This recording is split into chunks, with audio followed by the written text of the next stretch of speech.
Welcome to the Dino Bite gift shop. My name's Cliff. If you're here for the T-Rex figurines, you're just in time. There's still a few left. Bless her. Seems like every traveler I get in here tells me the same thing. They see the sign and think, gift shop? That's just too good to be true. But Jeannie May always points them back in my direction. Well, a friend of Jeannie's is a friend of mine, and my friends get a discount at my store. Well, there's T-Rex figurines, of course. That's our bread and butter. We also have an assortment of the REPKONN factory souvenirs, rockets, things of that nature.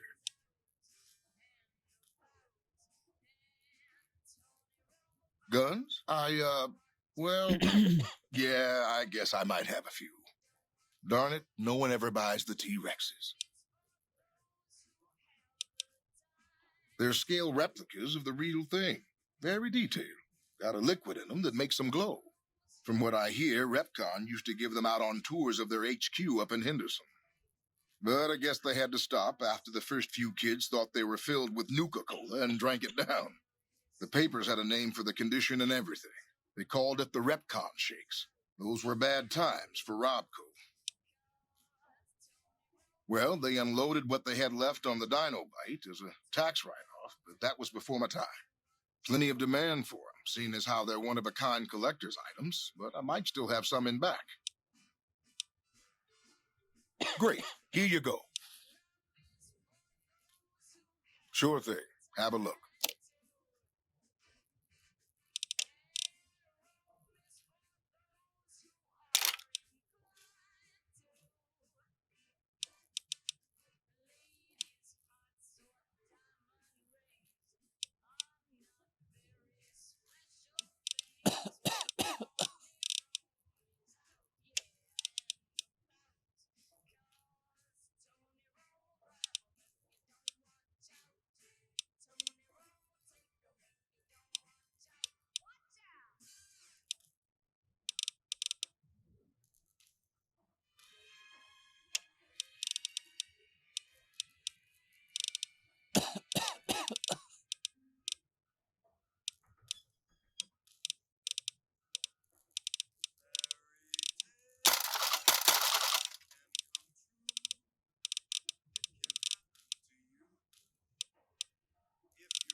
Come back soon now.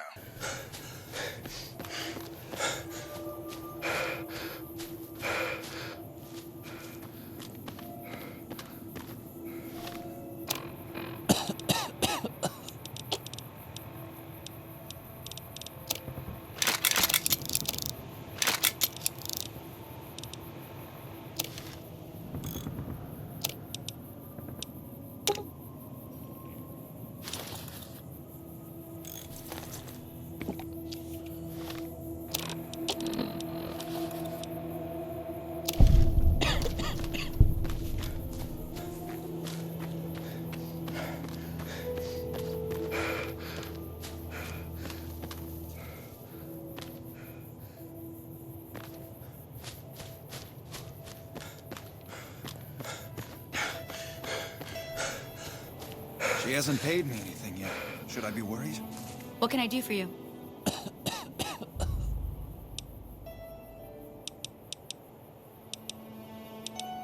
Jesus! I don't think that's supposed to just dangle like that. And what the hell is that thing there? It's gonna be expensive. Try not to speak. Just nod yes or no. Alright, I'll just get my scalpel here and... did I leave that sitting outside?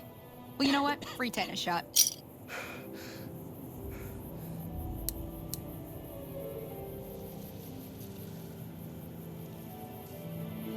What can I do for you? Are you sure? You won't be able to read in the dark as well. Okay. And remember, if this doesn't help, try taking a bath in tomato juice. What can I do for you? Yeah, and I need sterile medical supplies. But let's see what I have with me.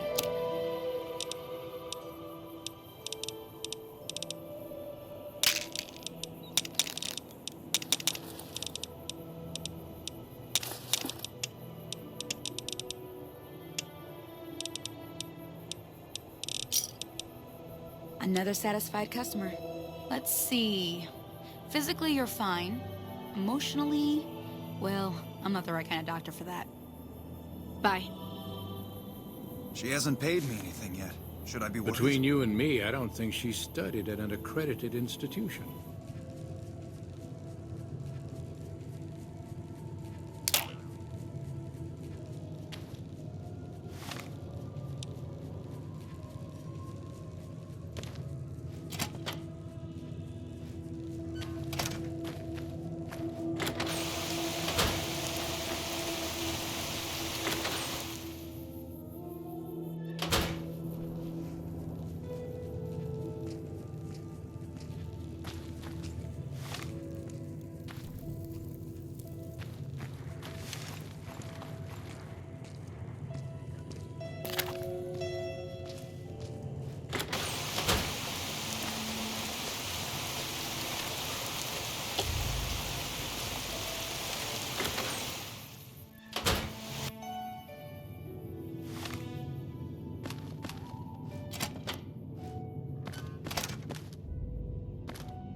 Keep walking.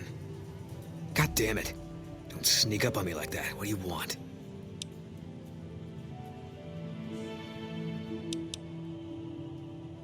I think you better leave. I don't have friends here. No. No, you're not, are you? Maybe you shouldn't go. Not just yet. I need someone I can trust. You're a stranger. That's a start.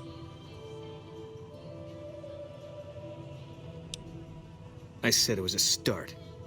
This town, nobody looks me straight in the eye anymore. I want you to find something out for me. I don't know if there's anything to find, but I need someone to try. My wife was taken from our home by Legion slavers one night while I was on watch. They knew when to come and what route to take, and they only took Carla. Someone set it up. I don't know who. My wife's dead. I want the son of a bitch who sold her.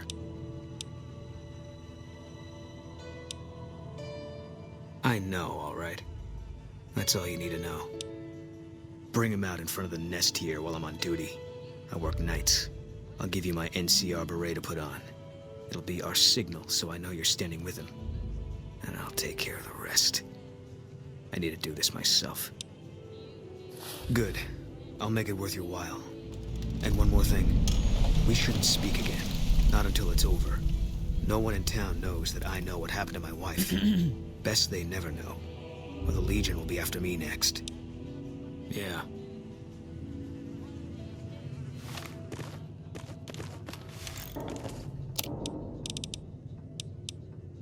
You need to leave.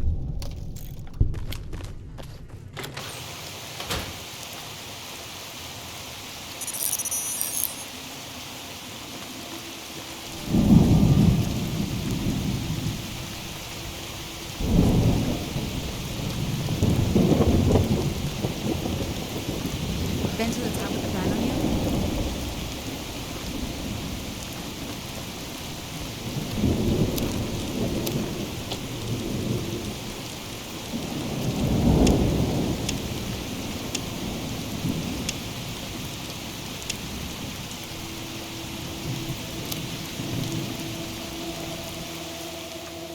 Who sent you? I ain't talking. They tried to get me to talk before, but I didn't say nothing. I don't aim to now, by gum.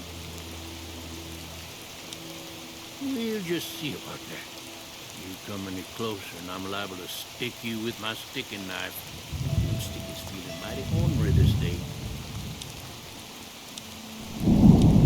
You sure now? It's kind of hard to hear you.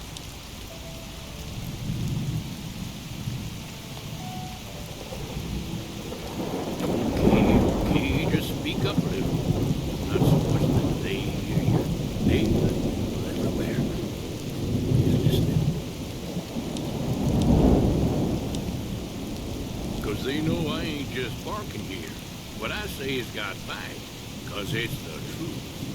Them quack doctors can say what they want about all the rat scorpion stings that done pierced my skull, and I know what I seen. There's been things of a disturbing nature going on at the McBride Corral. Seems every night when their herd meets a most natural death, and always there's holes all over the body. Work of the chupacabra, the livestock vampire, says Hobart. They don't pay no mind. Too many holes, they say, and there's bullets in them. Well, says Hobart, we got a chupacabra with an automatic weapon. That's why they get real quiet, because now they see the predicament we're in. I come face to face with the chupacabra himself one night, whilst I was investigating whether this gecko was hiding his treasure from me. He was the meanest, ugliest chupacabra you could imagine. Had 2 heads and fangs down to the ground.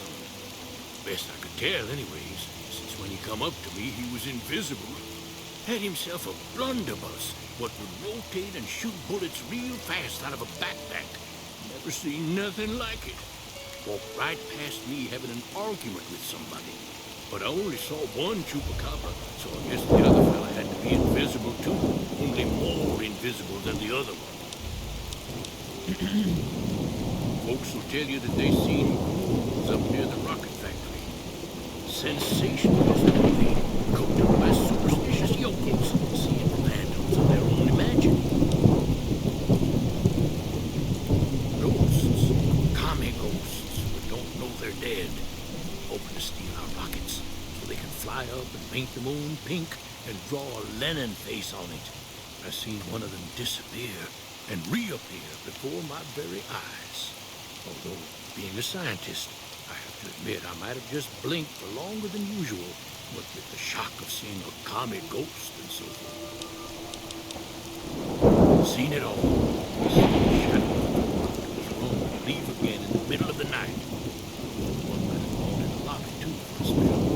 Could be that person went in to catch something. Or used the jar, maybe. Pretty interesting either way, you ask me. I thought it was cannibals, come to eat us all for sure. So I kept out of sight. But now I know better. More rat men come up from the underneath to steal young women with promises of riches and fancy mud mansions with all the latest designer appliances. They covered our lady folks' long hair for weeks, it said, being either bald or balding themselves.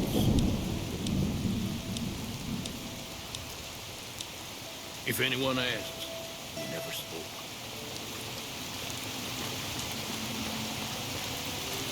What can I do for you?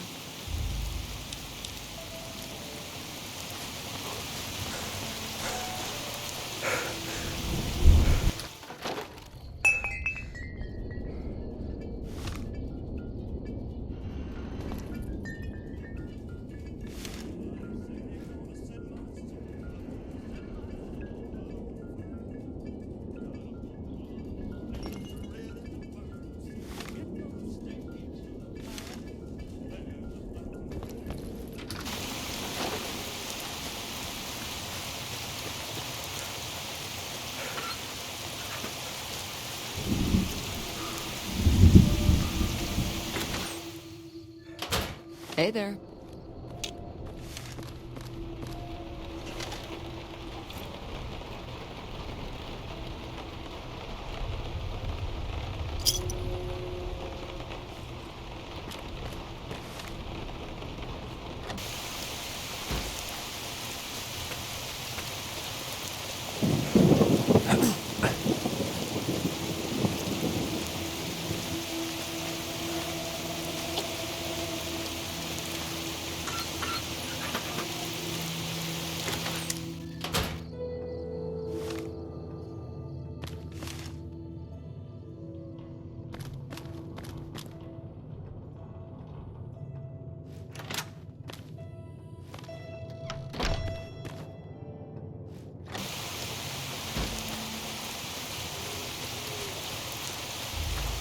Hey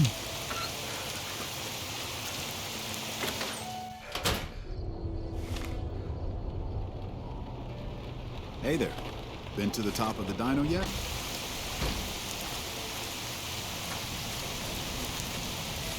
Hey there. Been to the top of the dino yet?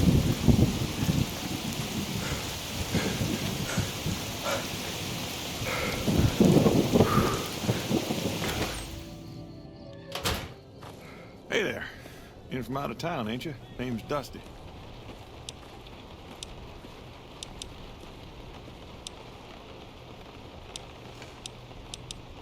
Oh, I tend to my ranch. That's about it. Alice will tell you, I don't get out a whole lot. Losing don't describe it. It's a massacre. A few more days and there won't be nothing left to lose. Every night around midnight, Alice and I wake up to some crazy hollering and gunshots. You'd think the world was ending all over again. But it's just one animal each night. They don't take it or carve it up or nothing. Just leave it there, all full of holes. We'd be grateful, especially if you find them before they get my whole stock.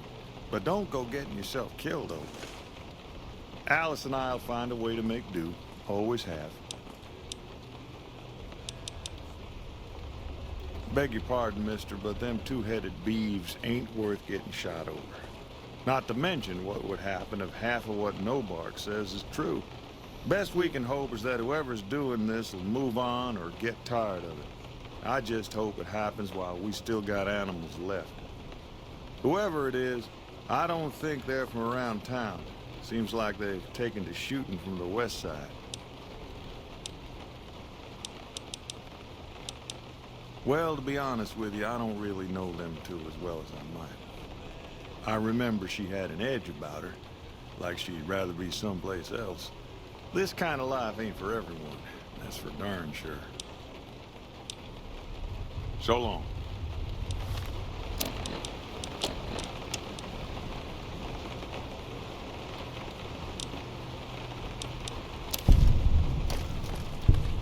Look who's here. What brings you here? Well, it's the strangest thing. Last time it happened, I could swear I heard someone cry out for help. Sounded like a big fella. But when we finally got up the gumption to go look outside, all we found was our cattle. And I know what they sound like when they get upset. I can't imagine what went on. Dusty can probably tell you more about it.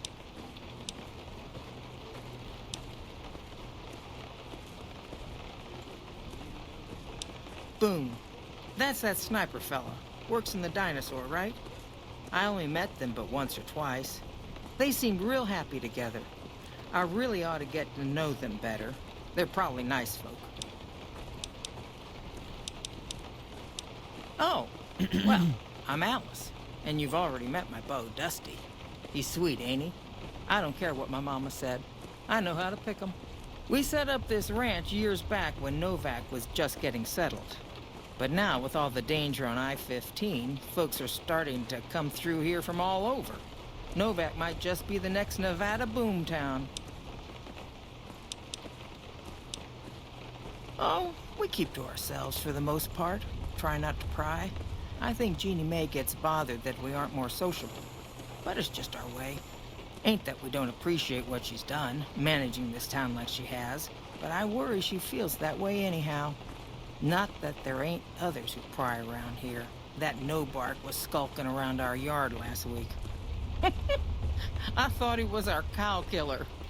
Was about to lash him with our bullwhip till I saw who it was. He's harmless, though. Part of me wishes I could see things like he sees them, all full of mystery. I'm not sure who started it. It wasn't a very nice name, but he took to calling himself by it, so we all had to. I don't even remember what his real name is. Anyway, I think it comes from that expression that people say when you're crazy, that not all of your dogs are barking. Poor Nobark. Nice of you to visit.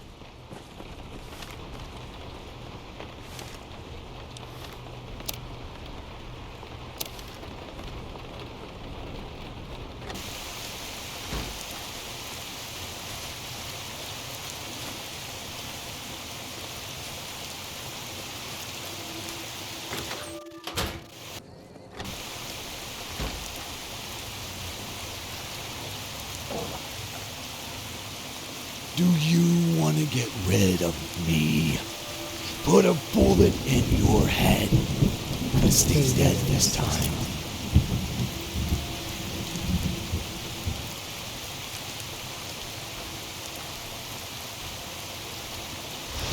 Leave me alone.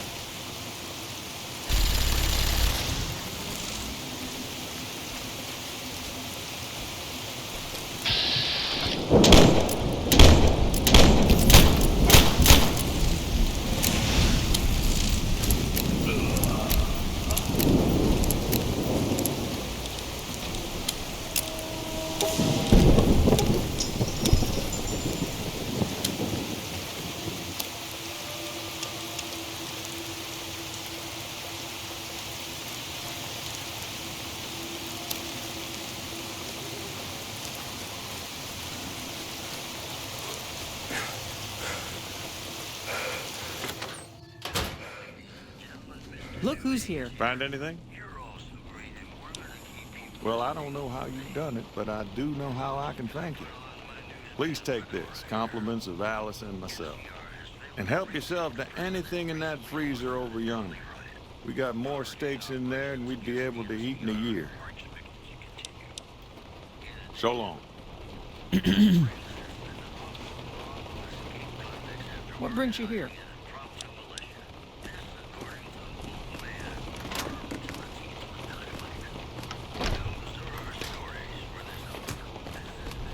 Nice.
Welcome. We haven't met yet. You must be new in town. I'm Andy.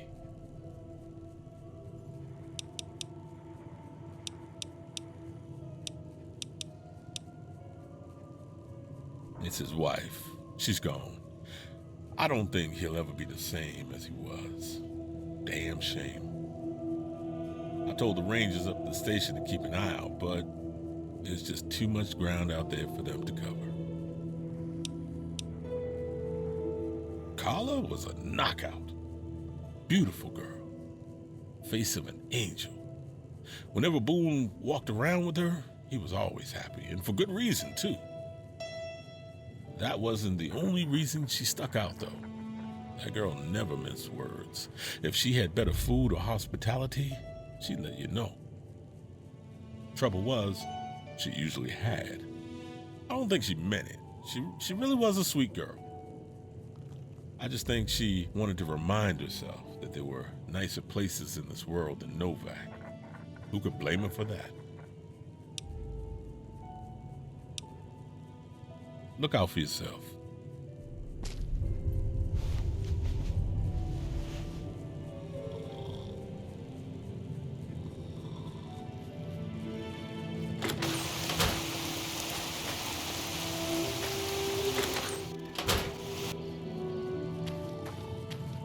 How you doing? Hey there. If you want to buy something from a shop, you'll have to wait till it opens. Can't say we spoke much. Boone did most of the buying for us. She was in the store once, but she didn't stay long. Had a look on her face like she'd smelled something sour. But far as I can remember, the gift shop smelled fine. Well, fine as it always does. Come back soon now.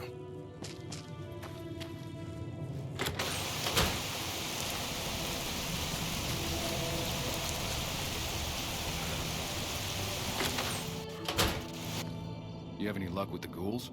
I'm counting on you. Believe me, when I heard the news, my first thought was, I owe somebody big. I figured Boone would come around after a while. But he hasn't. I'm starting to think that if he doesn't find her, things will never go back to the way they were. Man, everybody. That girl didn't have one friend in this whole town. She didn't want any. She wanted to sit in her room all day and make herself miserable, and she went out of her way to be rude. She upset a lot of people. You wouldn't have liked her either. Yeah, see ya.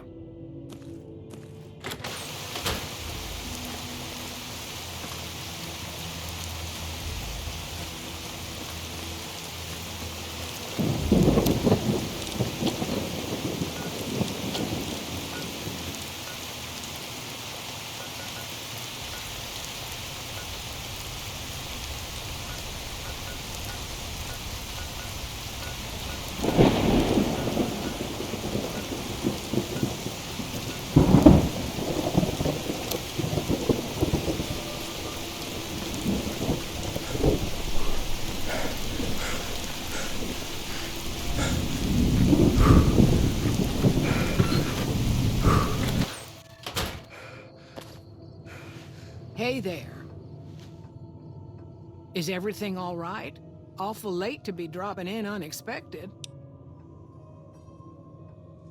Nothing that wouldn't be wrong with any man who loses a wife, I suppose. Poor dear.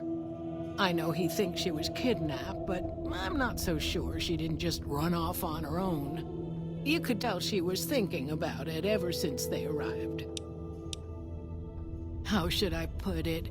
I guess you could say she was kinda like a cactus flower. Real pretty to look at, but there was just no getting close to her. She never did take to living here. She liked the big lights and fast living of New Vegas. I got the feeling she was trying to get Boone to leave with her, but I guess she got tired of waiting. Watch out for strangers.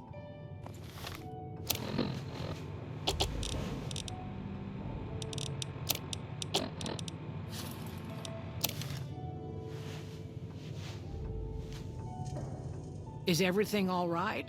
Awful late to be dropping in unexpected. Okay, if that's what you think.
Justice has been served. Victor, you ugly old crone.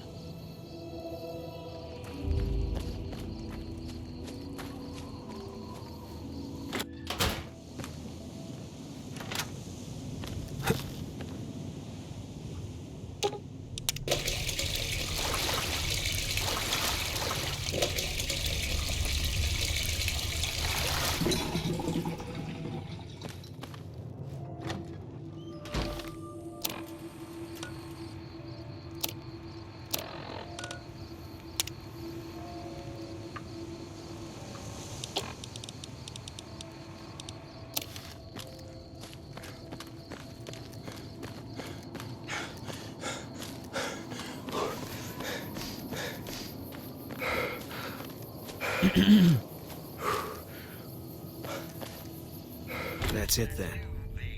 How did you know? You didn't have any proof?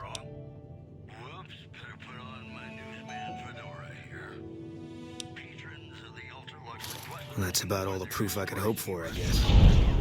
Here. This is all I can give. I think our dealings are done here. No. People die out there. Often enough that no one worries about blame. They're too anxious to forget it happened in the first place, I guess. Besides, I was on break when it happened. I don't know. I won't be staying, I know that. Don't see much point in anything right now, except hunting legionaries. Maybe I'll wander. Like you. You don't want to do that. Yeah. Working on your own, you're a lot less effective. I've been there and paid for it. But this isn't gonna end well. Fine. Let's get out of here.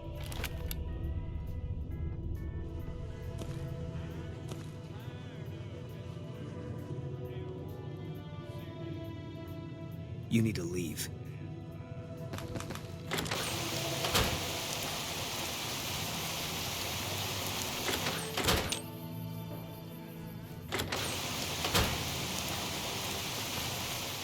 Is it time? I'm ready when you are.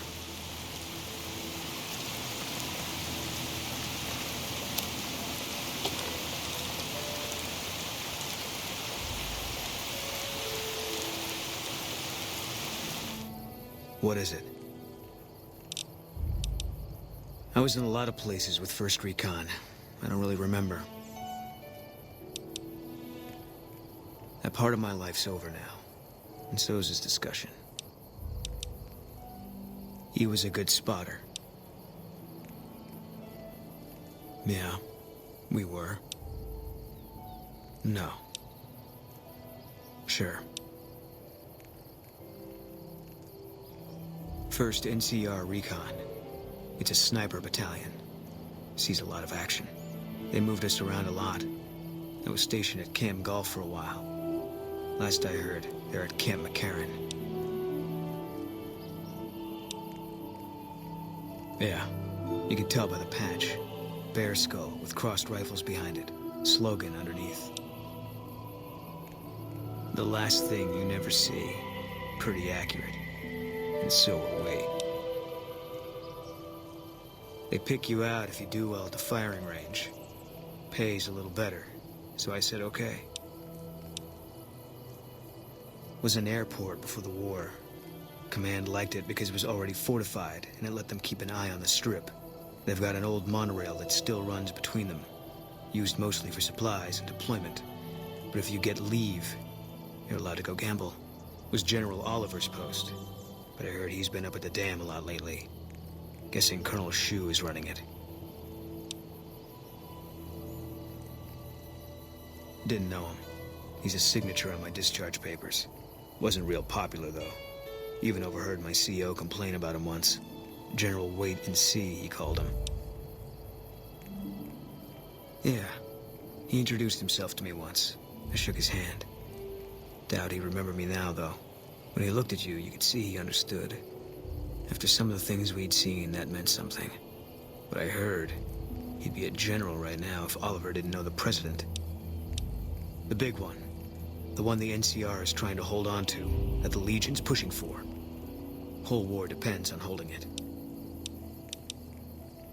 It was on the front line for a while. Only resort in New Vegas no one wanted to get sent to. Doesn't have that kind of importance anymore, though. They pulled most of the troops out of there after we took the Hoover Dam.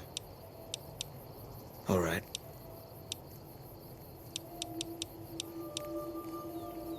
You got no right asking me that. Drop it. You don't know what you're asking. Just let it go for now. The Legion's the only thing I want on my mind right now.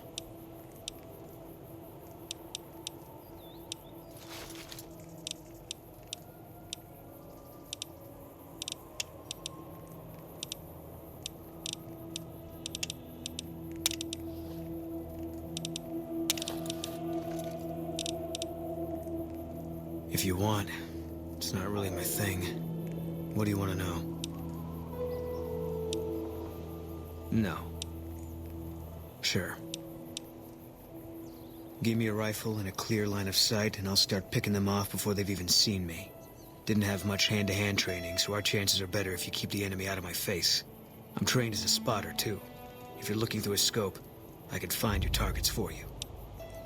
Sure. Carla's dead. That's all you need to know. All right.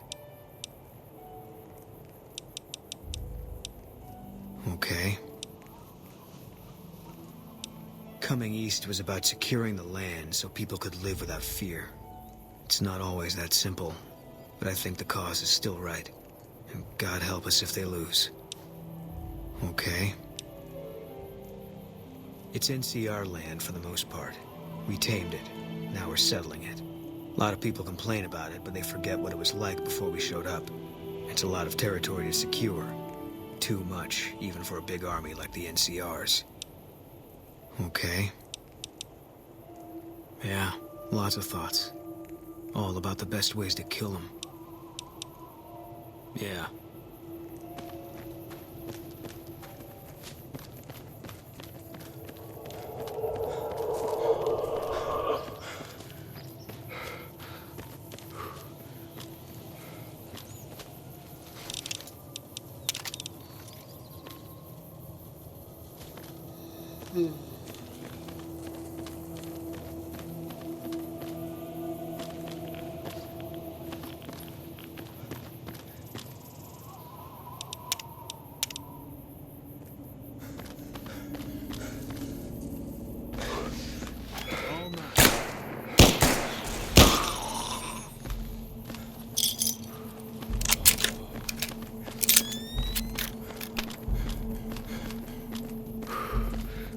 Take him out.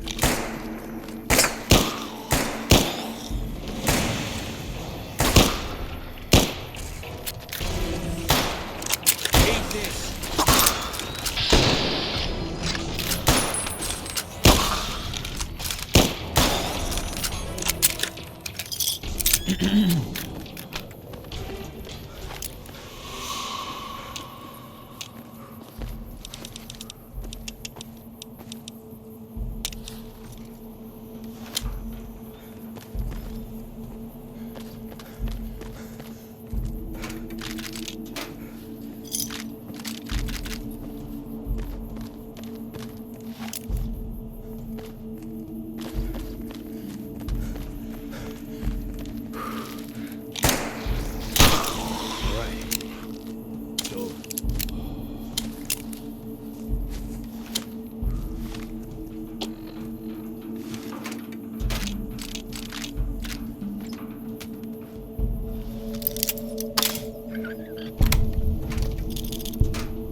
Big room, metal staircase, East side of the building. Is that too many syllables for you? Get moving.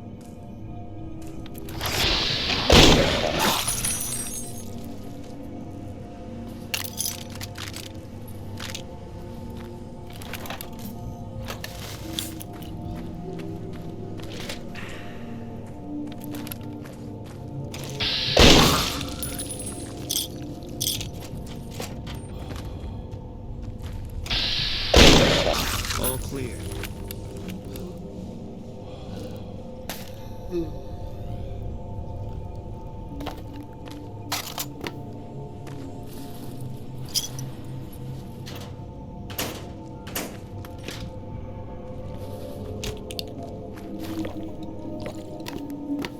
Kill them. Kill everyone.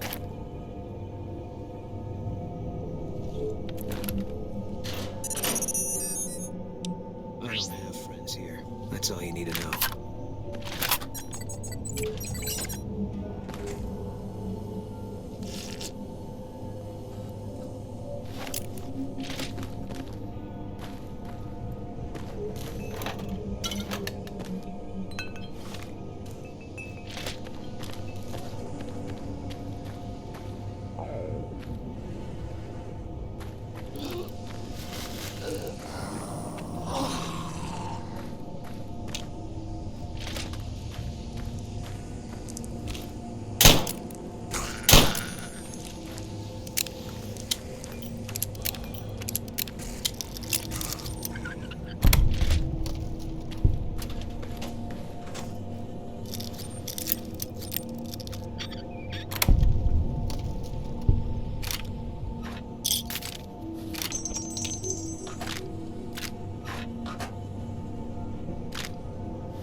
Fine by me.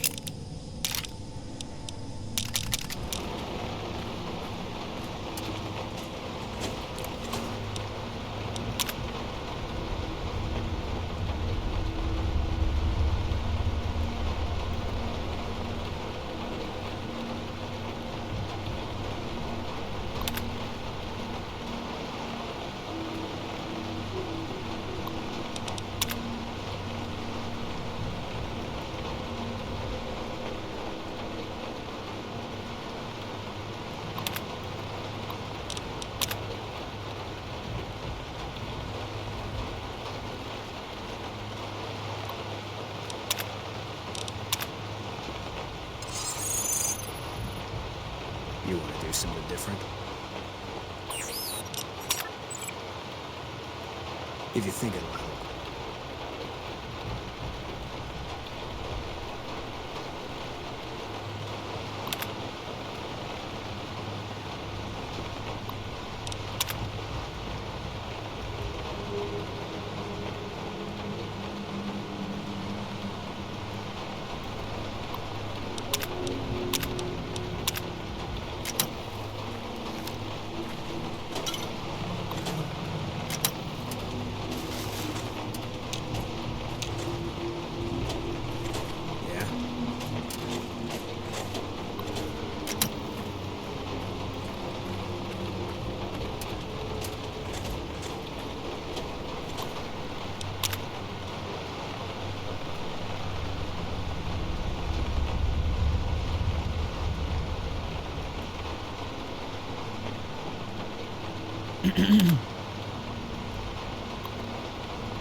All clear.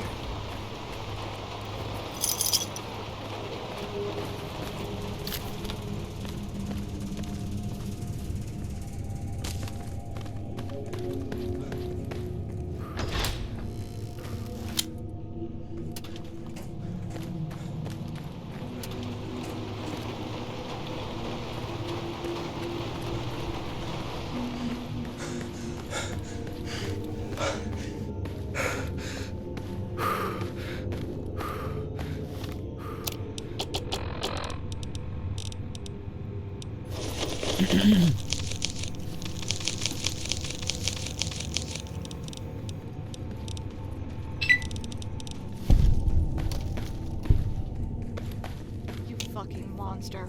All right, Smoothskin. I'm letting you in. You better watch yourself. I'll sure as hell be watching you.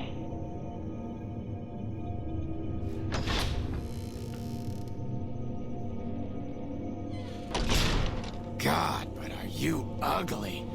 Get upstairs and talk to Jason before I throw up just from looking at you. Your pranks won't work on me, Smoothskin. They won't work on Jason either. Stop wasting my time, Smoothskin. Go waste Jason's.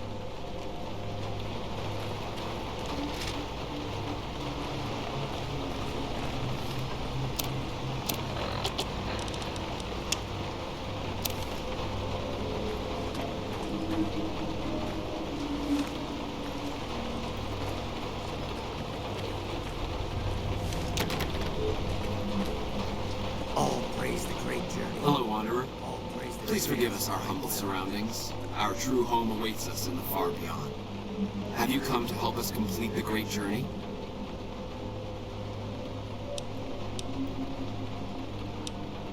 And they've been shooting them down like animals, haven't they?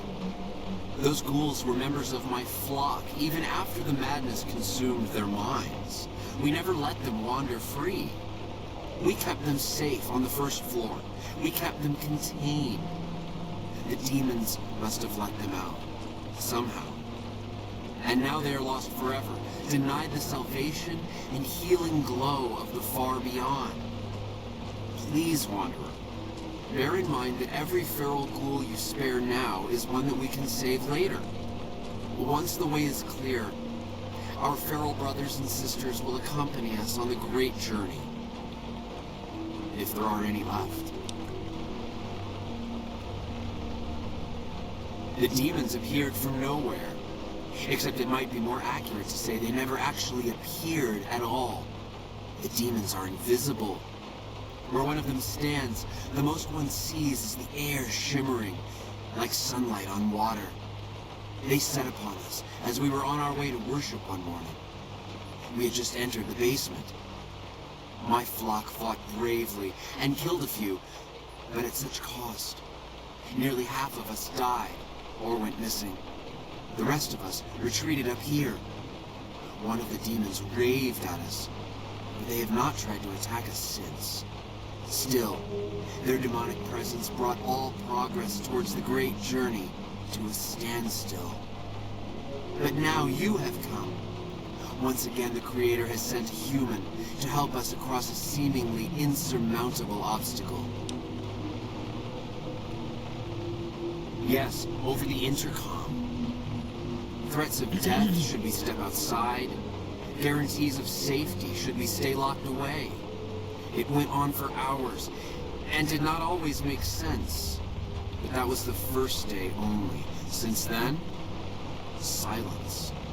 Will you drive away the demons, Wanderer? Praise the Creator. Bless you, Wanderer. Bless us all.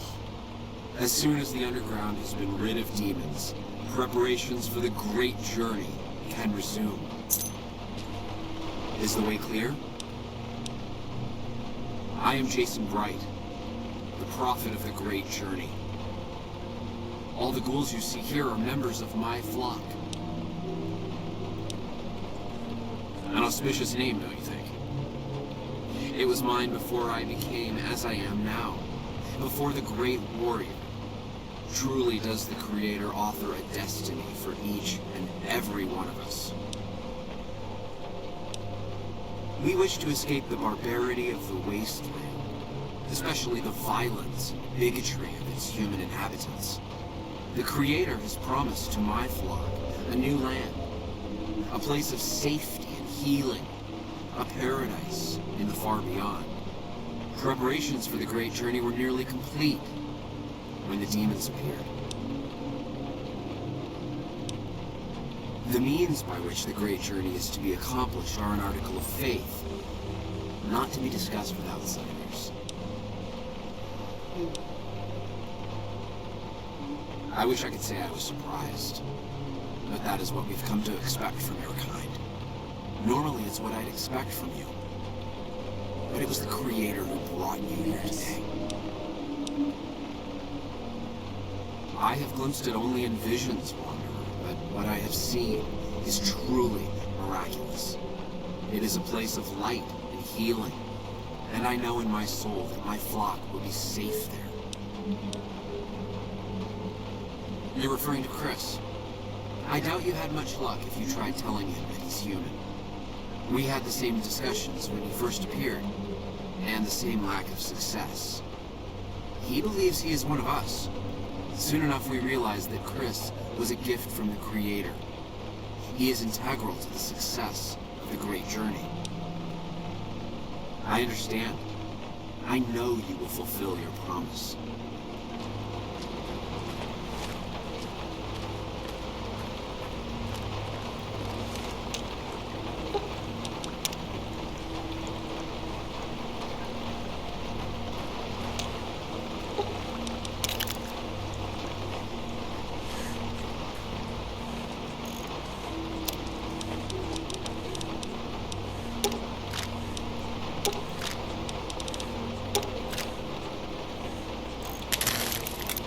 Fine by me.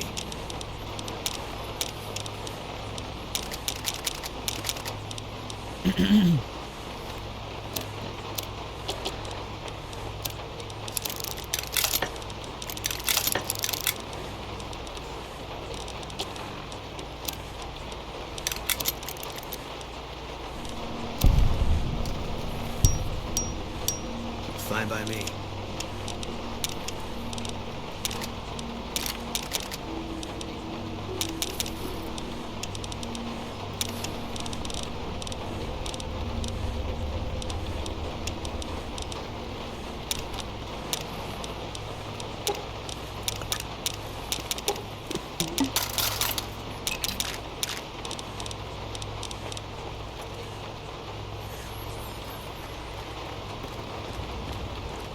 Yes?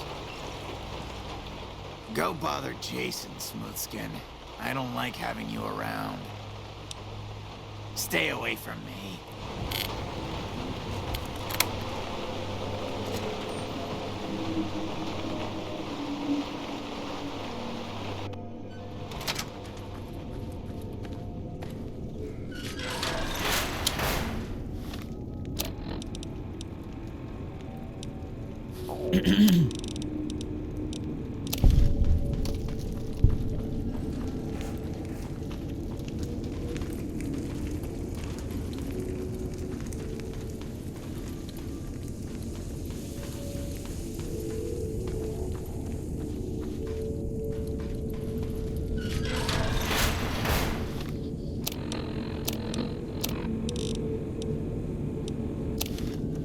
What's that, Antler? We have a visitor.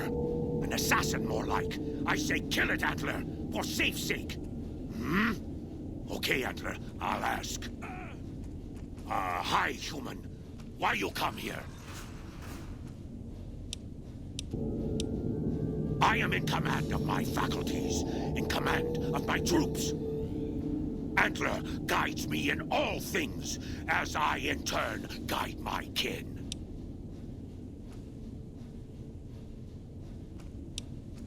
Who is Antler?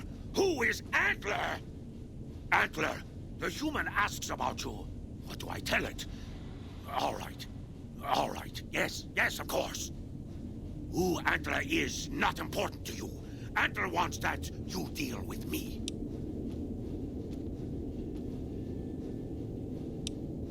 Cut it out, human. Serious, final warning.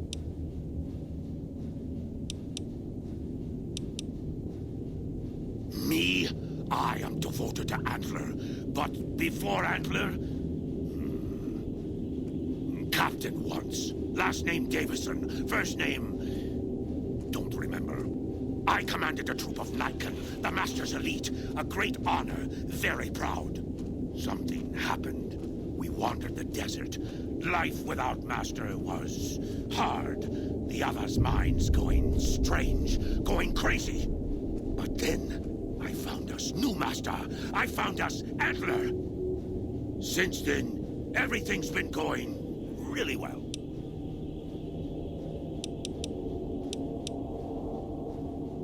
A human who is friend to ghouls? Suspicious. To meet the ones upstairs. Antler used intercom, told them stay put, but they want to come down in basement anyways. I cannot allow. My kin are... not right in head like I am. They attack you on sight. Ghouls too. They crazy. Your ghoul friends have to wait until you find what Antler brought us to get. Good. Antler brought us here for a reason.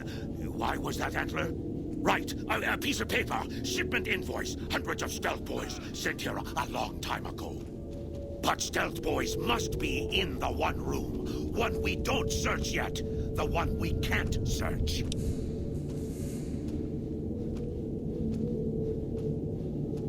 A ghoul, but not squishy like others. This ghoul is tough. I thought Antler said, send my kin into that room, but 3 died. Ghoul is a crack shot and set traps too. After I realized I heard Antler wrong, so I locked the door to keep kin out and wait for Antler to tell me what to do. Then, you come along. Antler says you are solution. Yes, Antler says we leave here as soon as we get stealth boys. Let me give you key. Antler had me lock the door. The ghoul inside, not expecting a human. Maybe he don't shoot you. Maybe he will.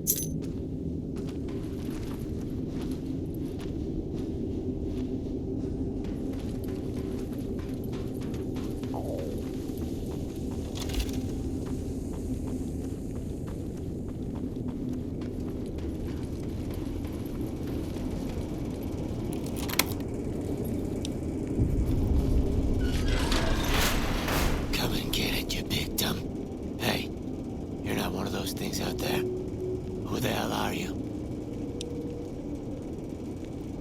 And I bet he told you it's the Creator's will for you to risk your ass instead of him, right? Well, good luck with that. I'd give you a hand, but no thanks. I may look like a corpse, but I'm partial to living. First off, I'm not trapped. This was a tactical choice, all right? I'm no match for those things out there. So I found a good defensive position, and I've been defending it, right? Oh, who am I fooling? I'm trapped. Name's Harland. Pleased to meet you. What happened was, I was escorting folks down to work when those things attacked us. Most of the fight was upstairs, but some folks panicked and made for the basement, and I went after them. Well, turns out there were even more of those bastards down here than upstairs, and things went to shit fast.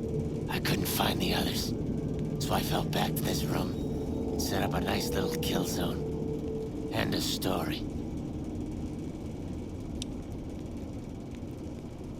A stash of stealth boys? Are you kidding me? If there was some big stash of devices in here that made you invisible, do you really think we'd be having this conversation?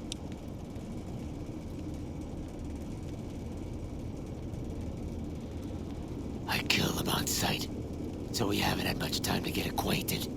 They're hard to see, obviously, but they aren't too smart when it comes to tactics. We're not stepping in traps. The only thing you'll find up here is a bullet hole between your eyes. Got any better ideas?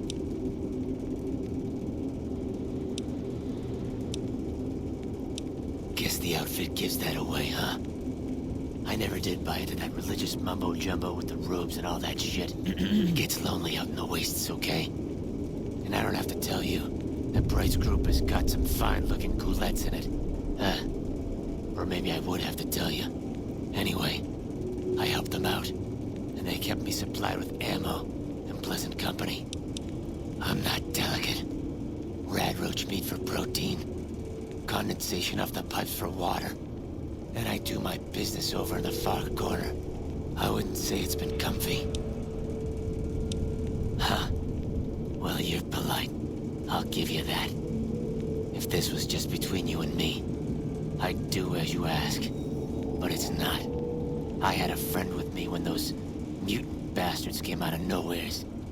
She panicked and ran the wrong direction. Further into the basement. She's probably dead. But I ain't leaving until I know for sure. I'd have gone looking myself, except I wouldn't last a minute out there. You, on the other hand, seem pretty resourceful. Find my friend, and I'll get out of your way. Thanks. Let me know what you find out. Here's hoping she's okay.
Did you find my friend? I see. Well, spare me the details. Damn it. I'm gonna miss that crooked yellow smile. Alright. You did your part, so I'll do mine. Look around up here if you want. I'm gonna make a break for topside.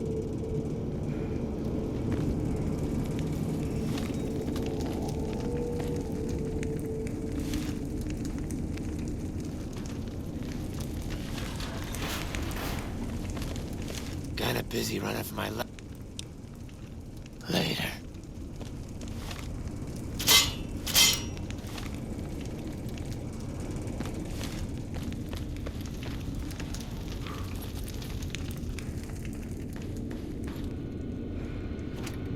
Fucking monster.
Antler sings for stealth boys. Have you found them?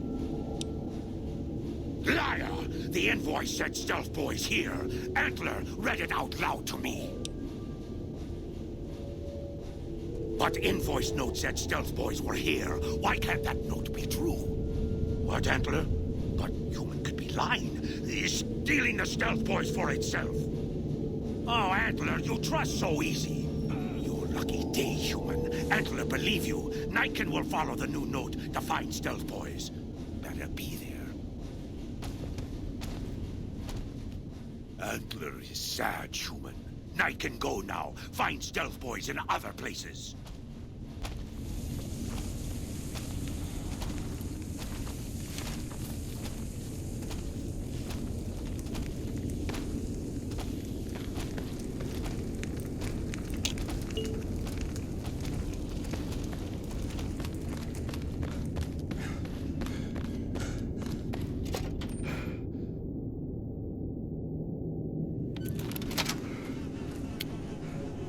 Got your back.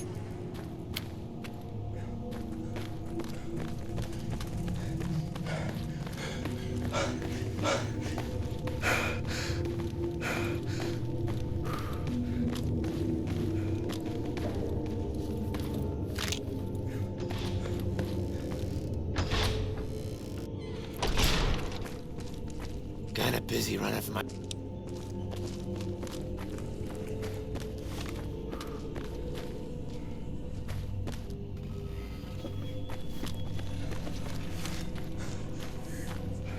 Is the way clear?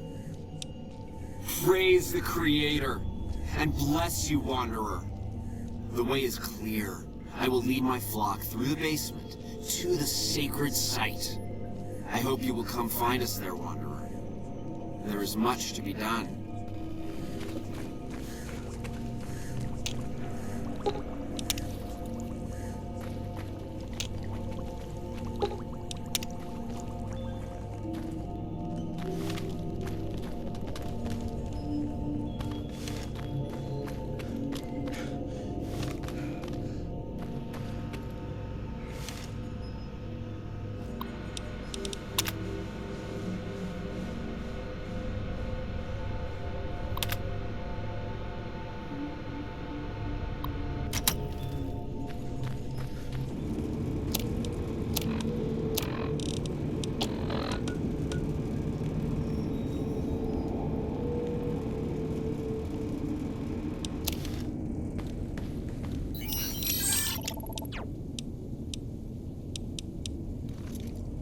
Fine by me.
I waited to speak with you one last time before I descended to the launch pad, Wanderer.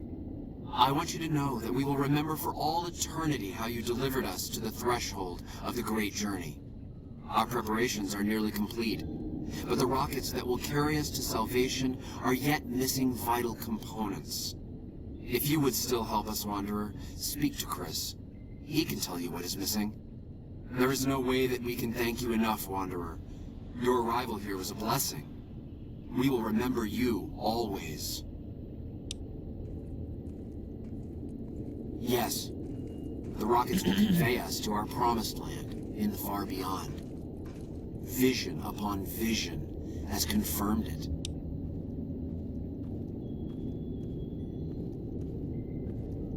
I understand your concerns, friend, and I thank you for voicing them. But the Creator's will for us has been made manifest.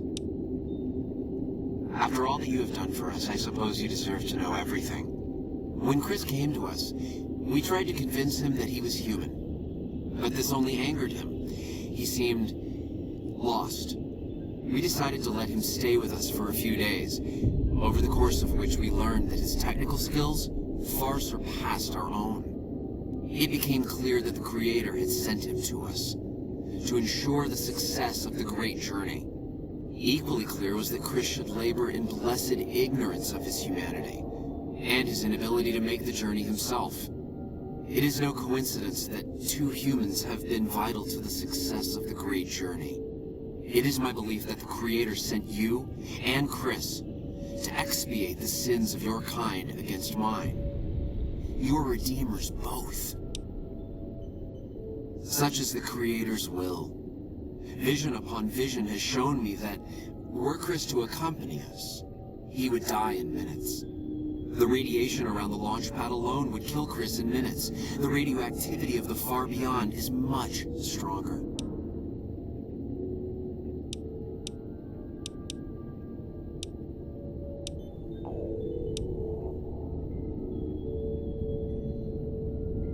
I take no pleasure in hiding the truth from Chris, but it is the Creator's will to which I must submit. There is no way that we can thank you enough, Wanderer. Your arrival here was a blessing. We will remember you always. Morning. Jason says that I am to cooperate with you on the final tasks necessary to launch the great journey.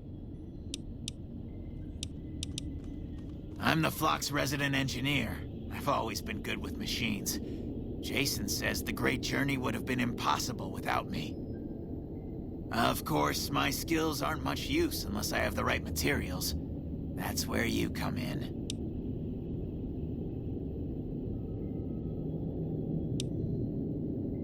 Obviously, it's taken months, but I've nearly got them in working order. Soon they'll take us to the far beyond. I was skeptical at first, of course, being a man of science. But Jason is certain, and I believe in Jason. When I joined the flock, Jason made it clear that he wanted me to supervise the repairs, not do them myself. It would be a waste of my gifts to work on just one system at a time. From up here, I've been able to supervise the entire project. I thought we were past all that, Smooth Skin. But you just can't resist the chance to mess with me. Typical human. I was human once, you know. Grew up in Vault 34, northeast of here. Nice upbringing if you like assault rifles and target practice. But oh, you prefer machines that don't shoot people? Not so nice then. Who should maintain the Vault's reactor? Hauser? Mitchell? No. Make it Haversam. He likes machines. Haversam won't mind getting irradiated. Haversam won't mind mutating. He's already ugly as it is. Haversam won't mind when his hair starts falling out after a few years. There's no connection, Haversam. You're neurotic. Bald. You call this bald, Smoothskin? I'm a monster. A monster! Later.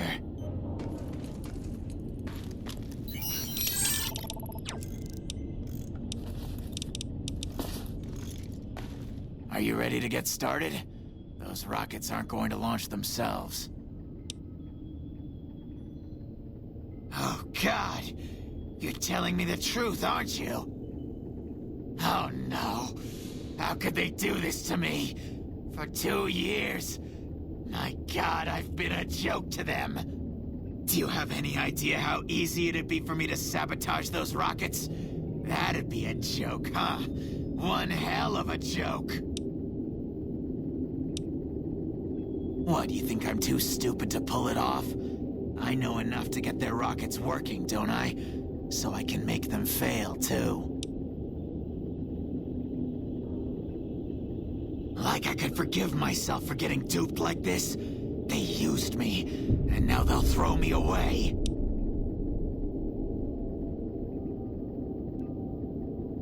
And dying would be worse than this?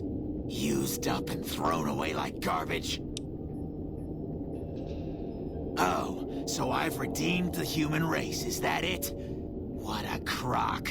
The human race can't stand me. So, you want me to accompany you on your adventures across the wasteland, is that it?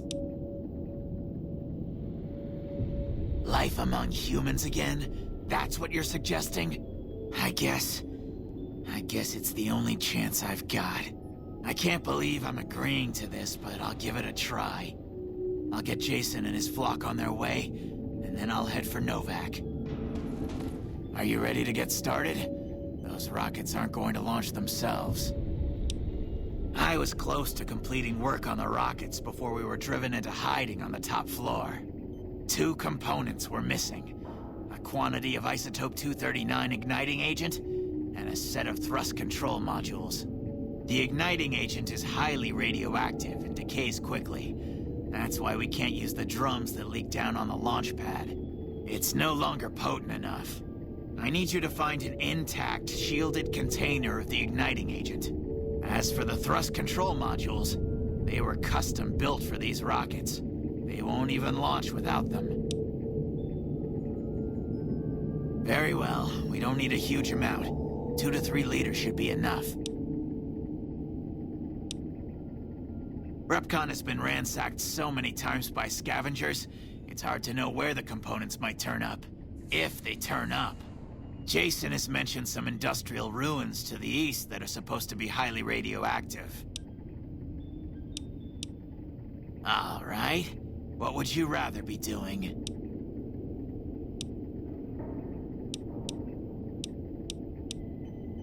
All right.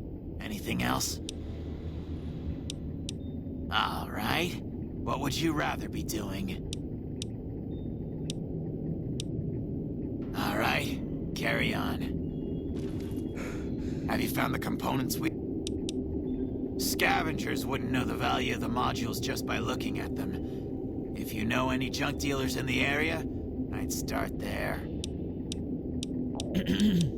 Hurry back. Never have we been so close.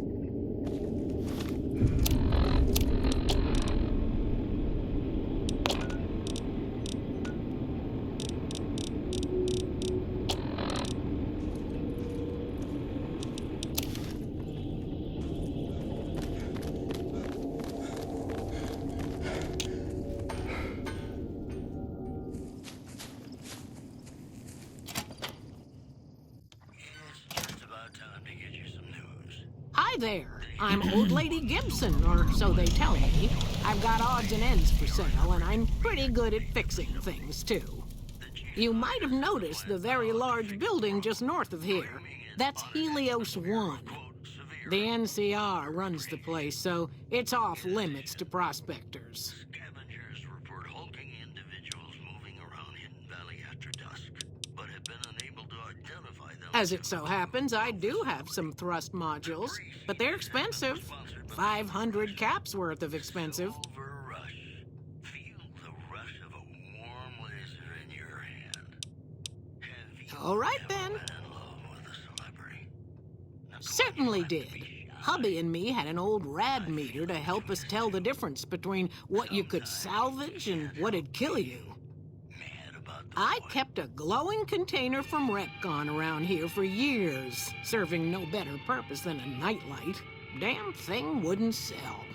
Then along comes the most peculiar-looking fellow, all decked out in a yellow radiation suit, of which he was proud, all out of proportion.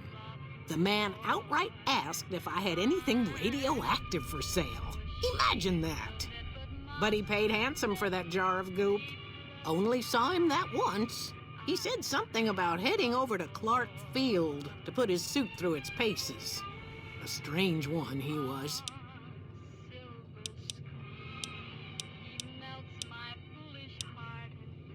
Well, I'll give you a hint. They used to just call me Gibson. I hope you can figure out the rest. I don't mind, to be honest. Living long is a real accomplishment these days.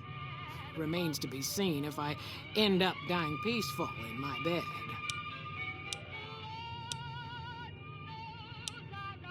Sometimes it seems like I spent the better portion of my youth in that old wreck of a building. Me and my hubby, may the man rest in peace, used to scavenge there. If it weren't bolted down, you can bet we took it and sold it. A lot of the scrap you see around here is from REPKONN, even my favorite chair. The way I heard it, the Brotherhood of Steel ran the place before the NCR took it away from them. I'm not sure who started shooting first. But when it was over, the Brotherhood, with all their fancy armor and weapons, was on the run. Nobody's heard from them since. Happy to do it.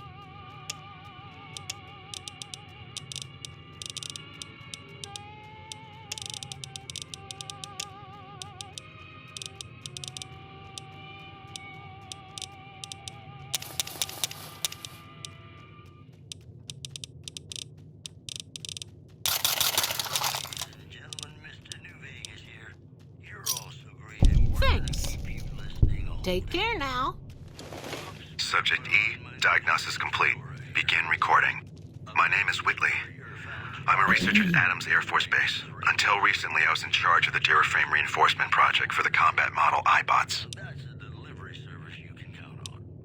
iBot Duraframe Subject E is both the prototype and the last functional model in this test group. I was prepared to make several significant upgrades to the machines. However, as the project was canceled and all Duraframe assets are being diverted to Hellfire armor, I am sending this model to the Navarro outpost. If you're listening to this log from one of our Enclave outposts in Chicago, give this unit whatever repairs it needs so it can continue to Navarro.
Sure thing. Let me have a look.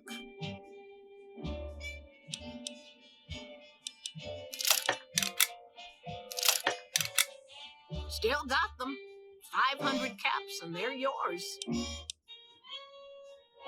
Fair enough. It's not like anyone's ever wanted to buy them before. 250 caps it is. I know I'm not young and pretty anymore, but I appreciate the thought all the same. Here, take the parts, you flatterer.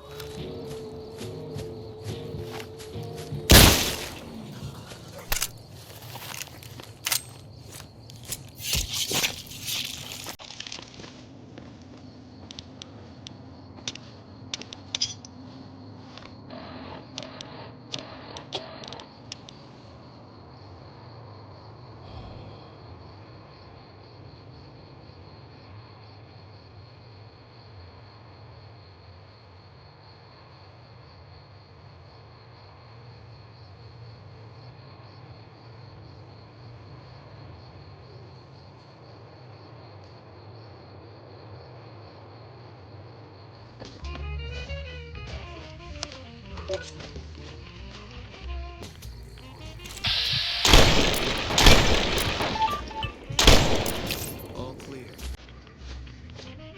You're mine.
Sorry it had to end this way. Hey there, need anything?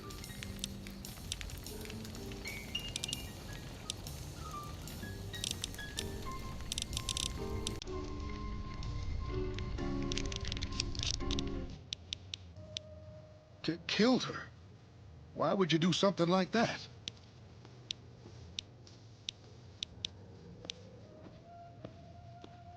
Lord Almighty, I can't for the life of me imagine her doing anything that'd make someone want to kill her. Not that I'm saying you're a liar, of course. I'm just surprised is all. Will there be anything else? Really? I never thought I'd see the day. I mean, the day I'd part with them for such an incredibly low price, with so many other offers flooding in. But I like you. I think maybe it's time. All that's left is in the storage room here. You can buy the key from my store. Okay, I admit it. They've been collecting dust since before I got here. You can have them dirt cheap. Sure thing. Have a look.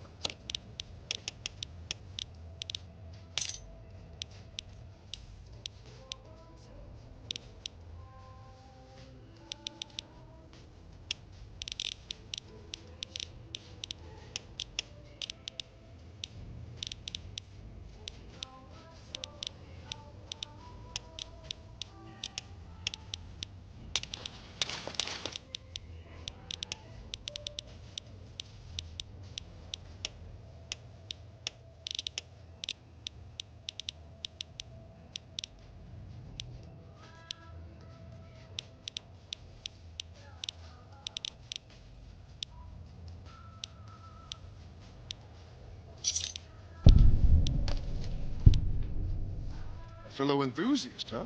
That's great. Let's play.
Yeah. Do you hear that?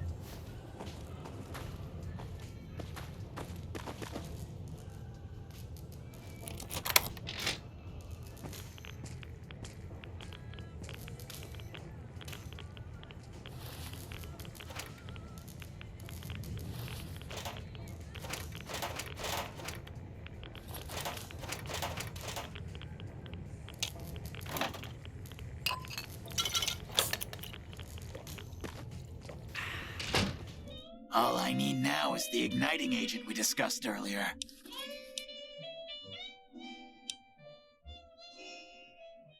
Yes, that's isotope 239, all right. And there's enough here to launch the rockets. Very few. Time is wasting. Hurry back so we can begin. It is almost time for the great journey. Yes, I'll tell Jason that the great journey can begin. The rockets are ready, Jason. The great journey can begin. Hello. Hey. Good luck, I guess.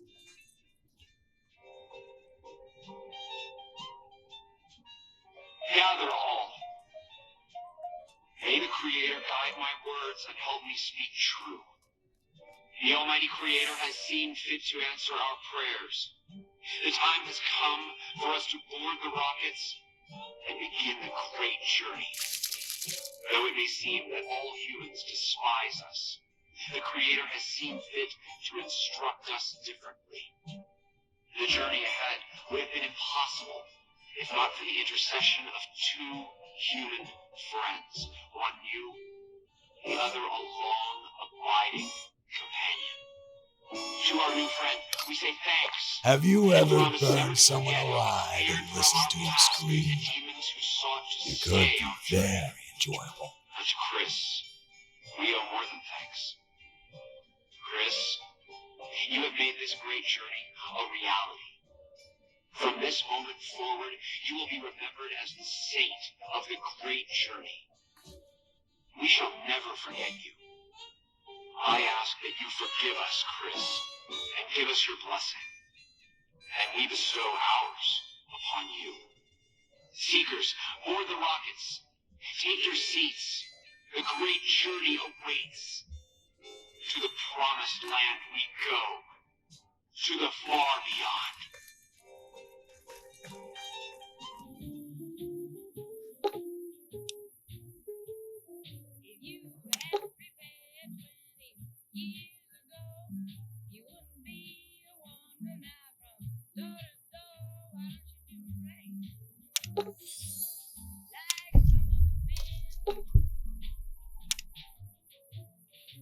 Well, time to blow up some rockets. Straight into hell.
Hey there.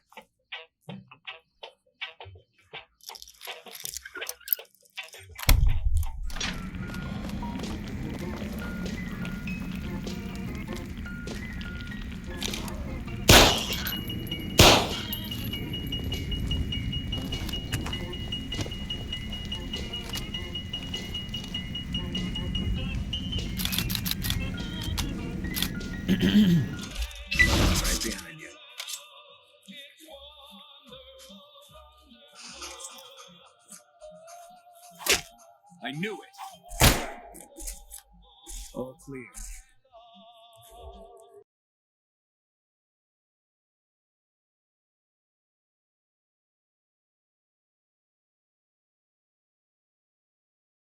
There you are.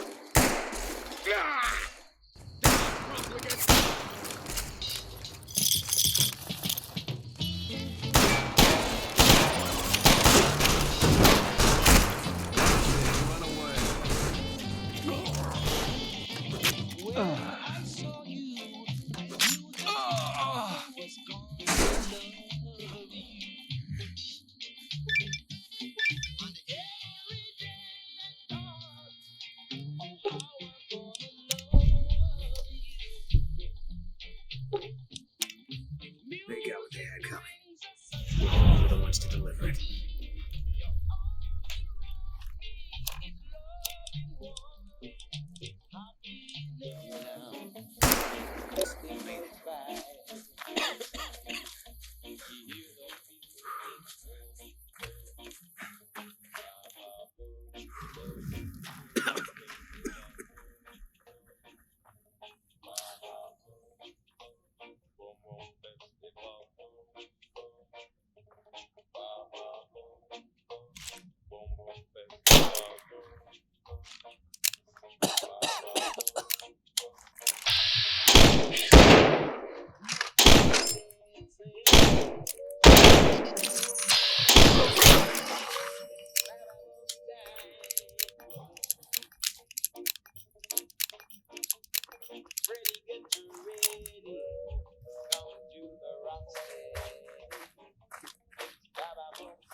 I'll watch my step. You can see.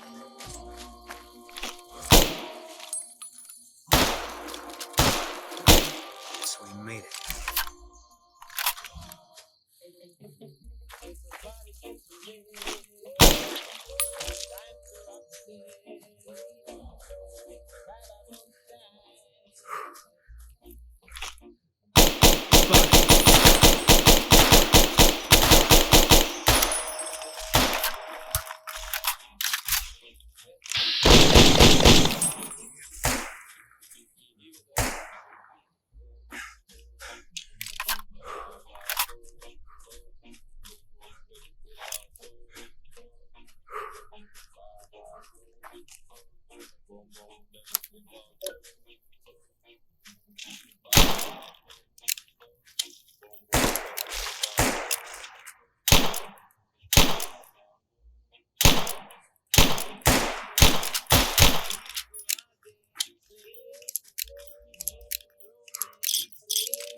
Hey there. Prim is a new sheriff. That should keep the powder gangers away.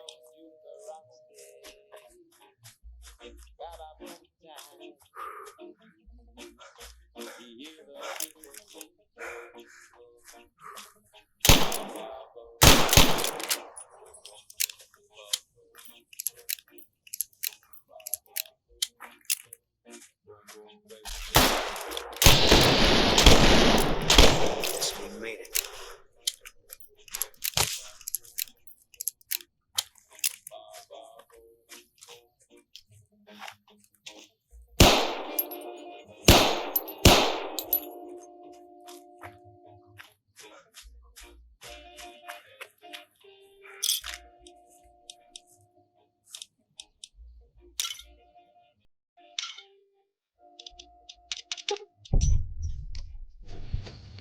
Hold up. There are death claws all over the damn place north of... I'd turn back if I were you. If you want to get to New Vegas, you're better off heading east from Prim and then looping north. It's a heck of a lot safer. This is Sloan, the camp for us quarry workers. The actual quarry, Quarry Junction, is up the road north of here. The whole thing is an NCR operation. We make cement for the NCR using the limestone we dig out with dynamite and drag lines. Dirty work, but the pay is good. Wish we got paid in caps, though. Not a lot of merchants like taking NCR paper money. It all gets shipped by rail over towards Boulder City and Hoover Dam. The NCR is probably building fortifications with it all. It's a big machine which moves rocks around, piles at a time. It's pre-war tech, so you need to thump it once in a while to keep it running. Nope. The NCR has been trying to switch over to using paper money, just like in the pre-war days. Trouble is that the exchange rates ain't exactly fair. For example, $100 in NCR money is valued at roughly half that in caps around here. Seems like a rotten deal for us, but work is work. Sure. I've been there once, and I don't recommend it. It's just a way to burn through a month's pay in 5 minutes. I've seen a lot of folks come through here thinking they'll have the easy life once they get there. It never happens. They moved into the quarry after the powder gangers came through and made off with most of our dynamite.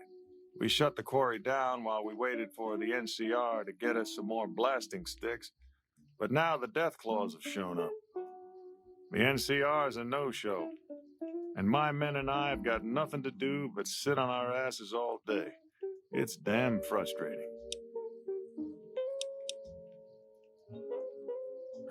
We'd see them occasionally, but they didn't seem too keen on getting too close to the quarry. Not sure if it was the noise or all the workers. I can't believe that an entire pack moved into the quarry. I thought that kind of bad luck only happened in New Vegas. They're a bunch of escaped cons from down south. The NCR was using them to maintain the railways as part of their sentence. I don't know who screwed up, but the powder gangers are loose. It was one group that attacked us and took our entire supply of dynamite. Okay. If you insist on going north, don't be expecting a rescue when you get into trouble.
really have more important things to do. Sorry.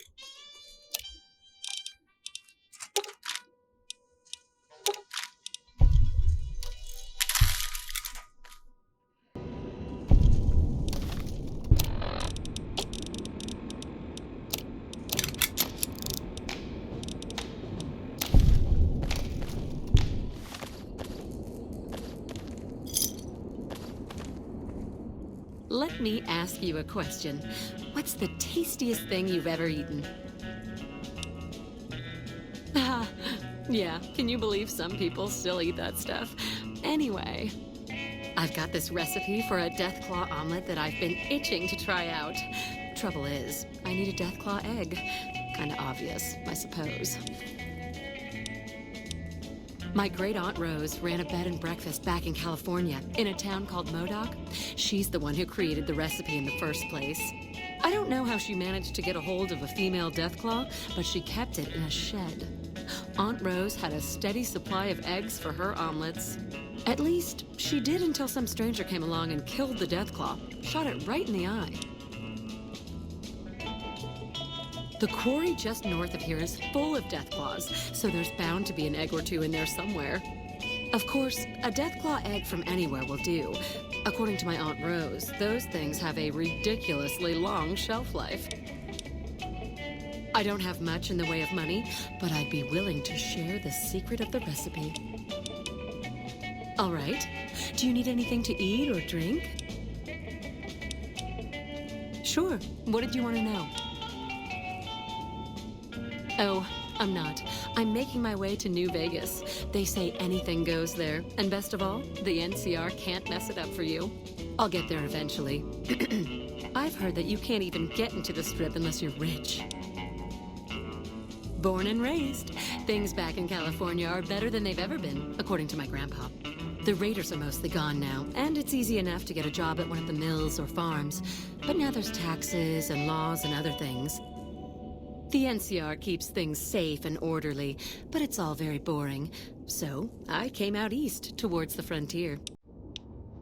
Well, there's the Deathclaws, of course. And there was that one group of powder gangers who stole all the dynamite. I think we're too small and poor for anyone to bother with, really.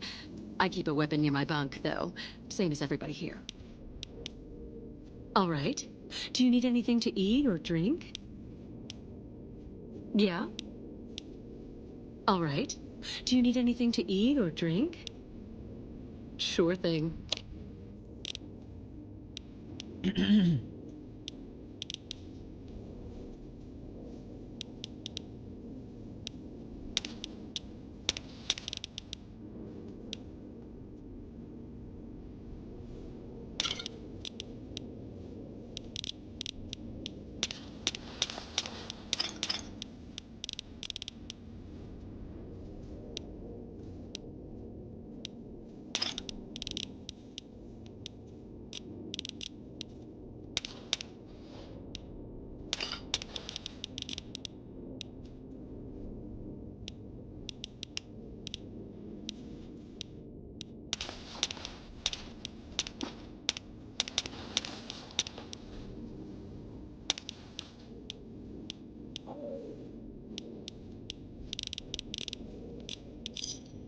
Give me a shout if you need anything else.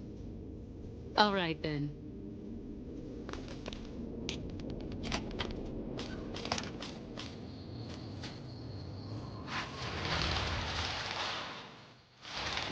Man, I wish I'd stay back in California some days.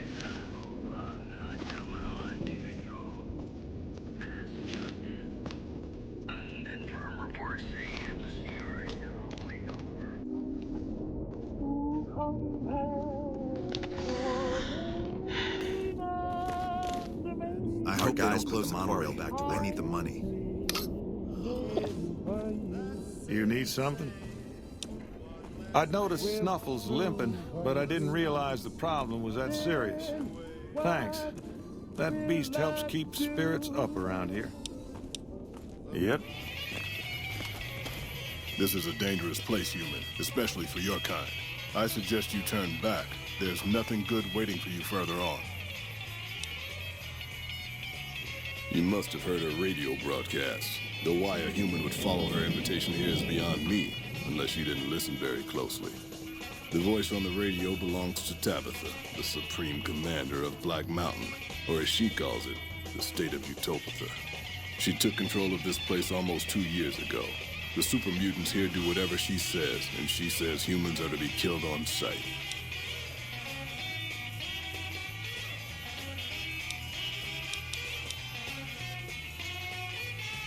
Keep saying things like that and I won't be so friendly.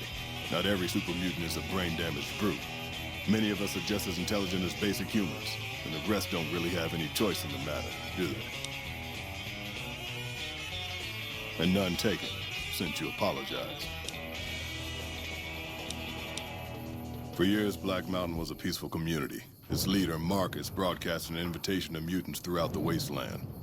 That's how I found Black Mountain. So did others, most of them second-generation mutants. Marcus welcomed everyone. That was his mistake. The community ended up being mostly second-gen, not very bright, but easy to influence. Fine until the Nightkin came along, led by Tabitha. In a week, she had most of the second-gens thinking she was some kind of prophet, and that she should be broadcasting her truth, not Marcus. Marcus saw what was coming and decided to leave before things got out of hand. He smashed the radio and left to found Jacobstown. The opposite of Black Mountain. A stable community of mutants, mostly. Led by a mentally stable leader. Humans are welcome there, so long as they behave themselves. Look northwest of Red Rock Canyon if you want to find it. Marcus sent me here a couple of months ago to check on Black Mountain. I suppose you could say I came here as a spy. But with no signs of Tabitha's weakening and none of the second gens ready to revolt or to come to Jacobstown, there wasn't much I could do. Down here, on the other hand, I've saved a dozen mutants from heading up the mountain. It's not much, but it's something. I have my own reasons to stay away from Jacobstown for a while. Reasons we won't be discussing, so I've stayed here.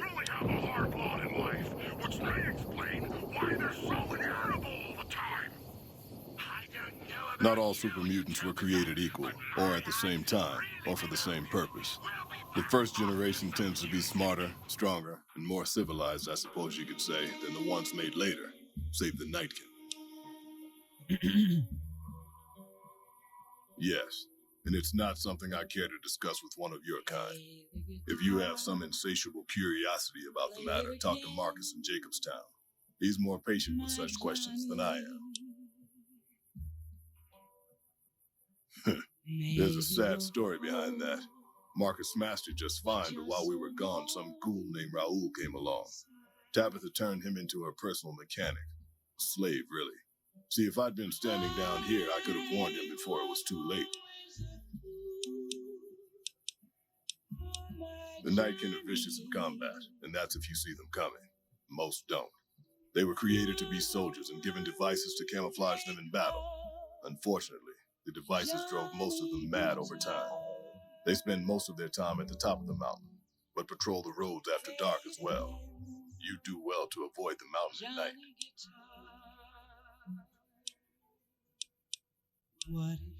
The road is a series of switchbacks up to the peak.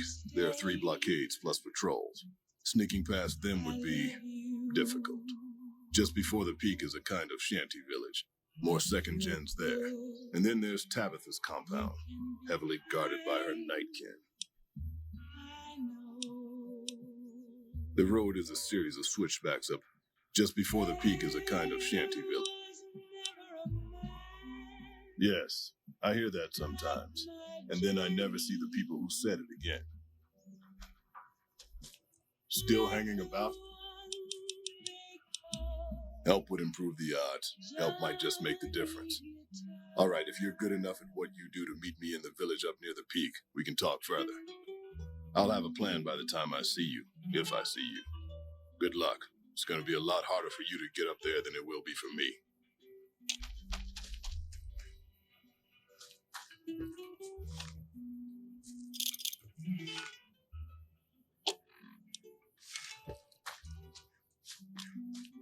Black Mountain. Here we go. Time to get ourselves some Moy Scouts. It is dark.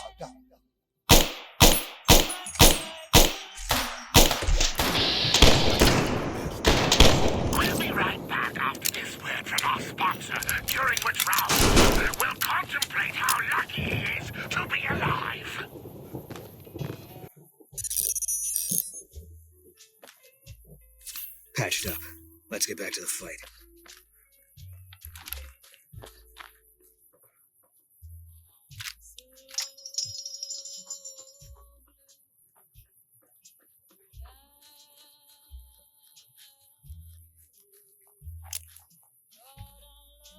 You're mine.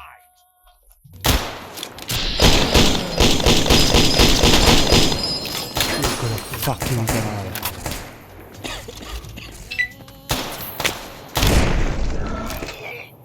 Joining us from his cell to comment on the situation is Raoul Terra. Raoul! What's your take on the situation?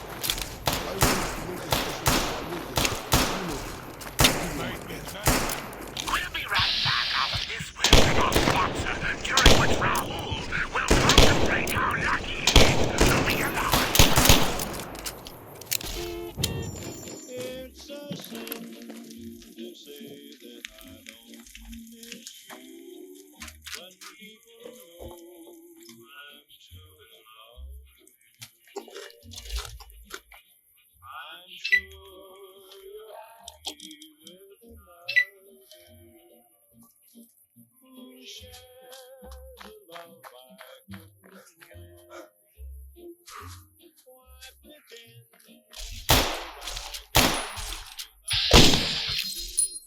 when deep inside I know that it's a sin? I'm fine now. Welcome, YouTubers, to another episode of Know Your Mutants. Today, we're proud to have best friend Tabitha with us. Welcome to the show. Good to be here, Rhonda. You look good. So what type of mutant did you want to talk about this time, best friend Tabitha? I thought I'd briefly talk about first-generation super mutants, Rhonda. What can you tell us about them? What we call the first generation of super mutants, Rhonda, were actually created by the Master himself. Like everything the Master took a direct hand in, they were better than the ones who came later, ones made by accident. They were smarter, almost as smart as Nightkin, and were able to think and act for themselves. However, the first generation seems to have some kind of suicidal urge that they can't control. How terrible. What makes you say that, best friend Tabitha? So far, all first-generation super mutants that have come to Utopia have left not soon after. How strange. Why would anyone leave the safety and comfort that Utopia provides? Why indeed, Rhonda? But now there's not a single first-generation super mutant in Utopia. Except Neil. Except Neil. Well, I've learned something. Let's go to music.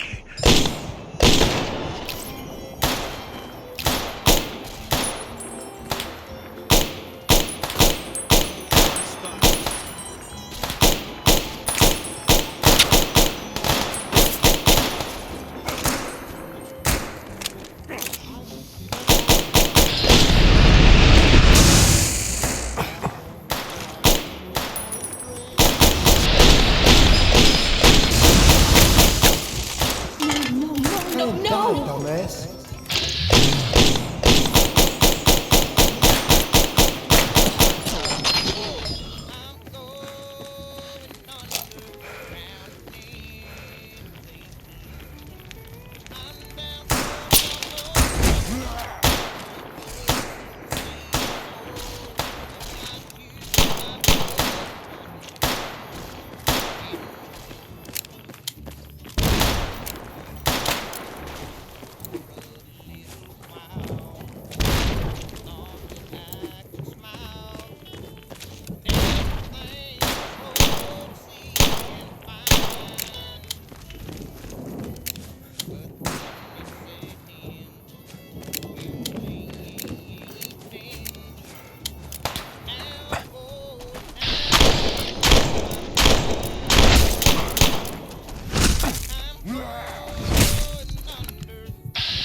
spotted.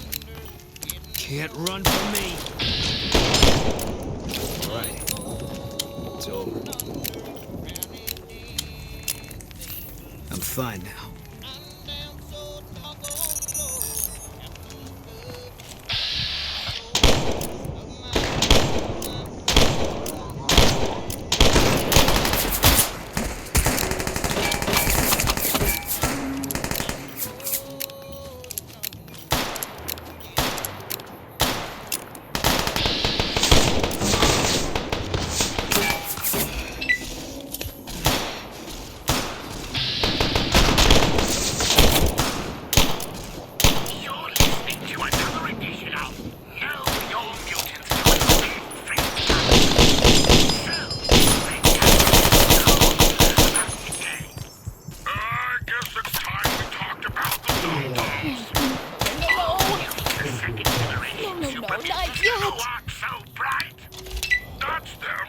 Dark in here. I can spot folk.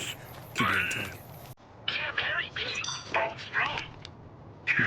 They're just as big as other mutants.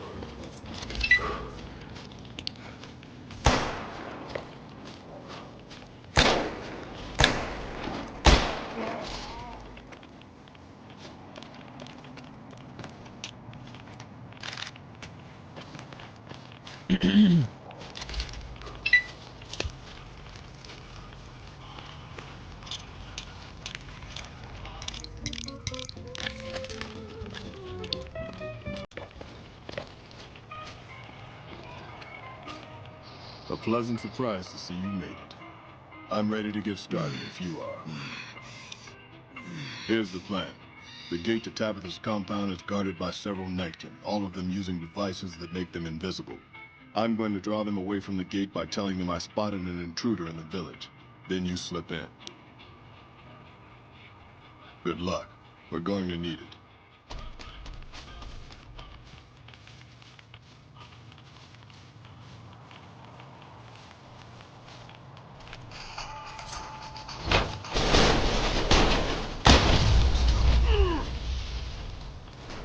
Got you now.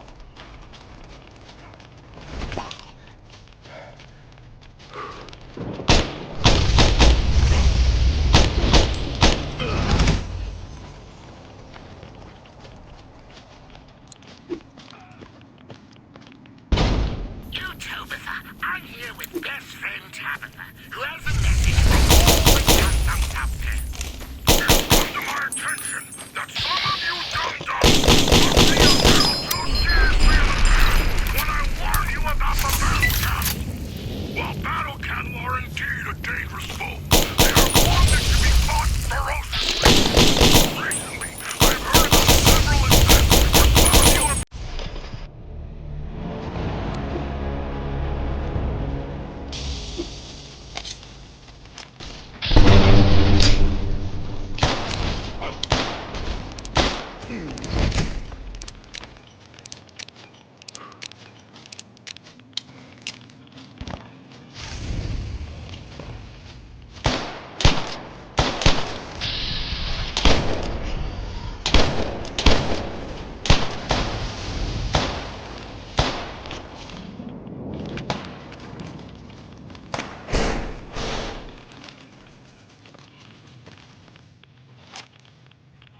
I'm fine now. I've done what I can. The rest is up to you, human.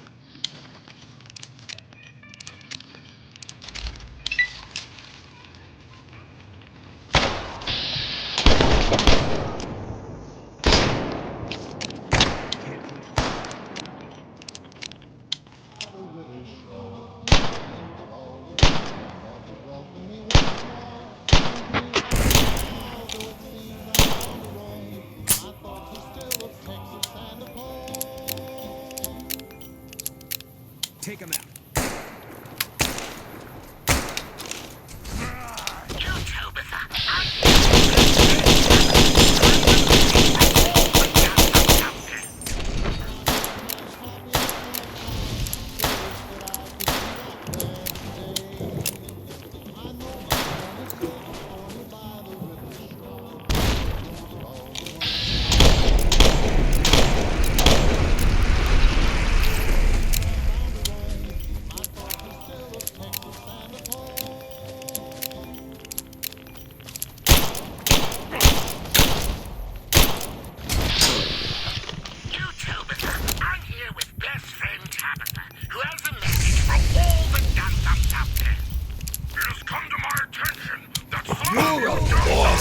balls!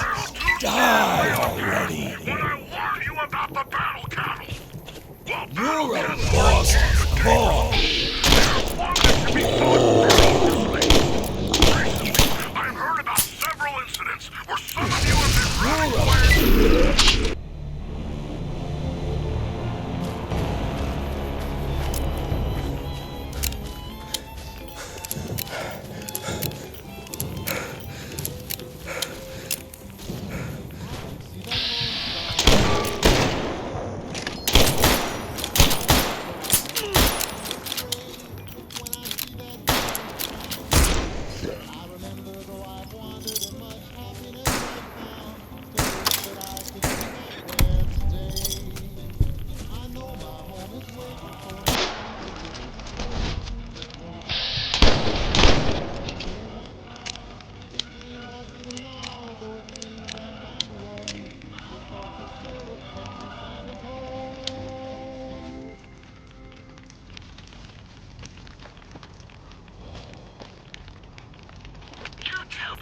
I'm here with best friend Tabitha, who has a message for all the dum-dums out there. It has come to my attention that some of you dum-dums took me a little too seriously in the past when I warned you about the battle cattle.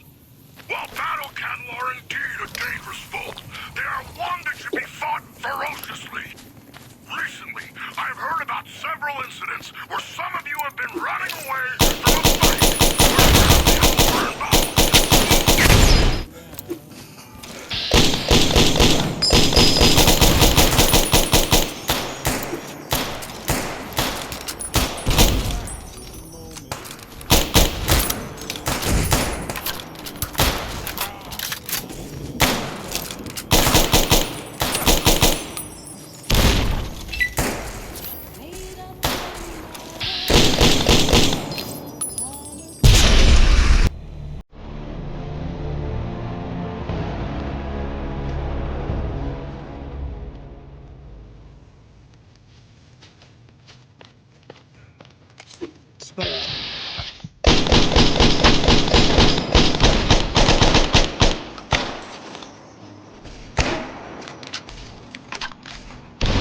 You're mine.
I'm fine now.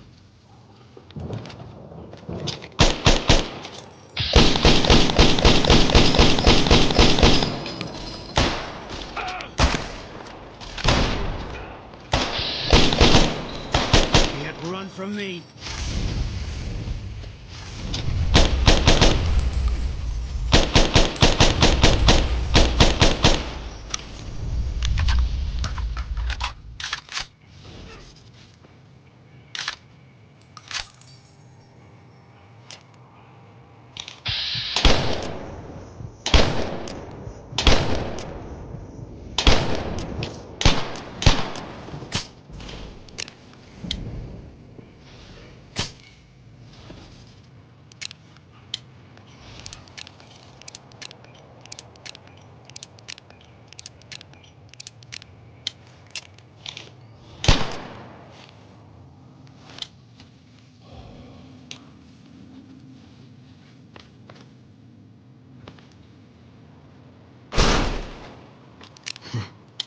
Alive after all.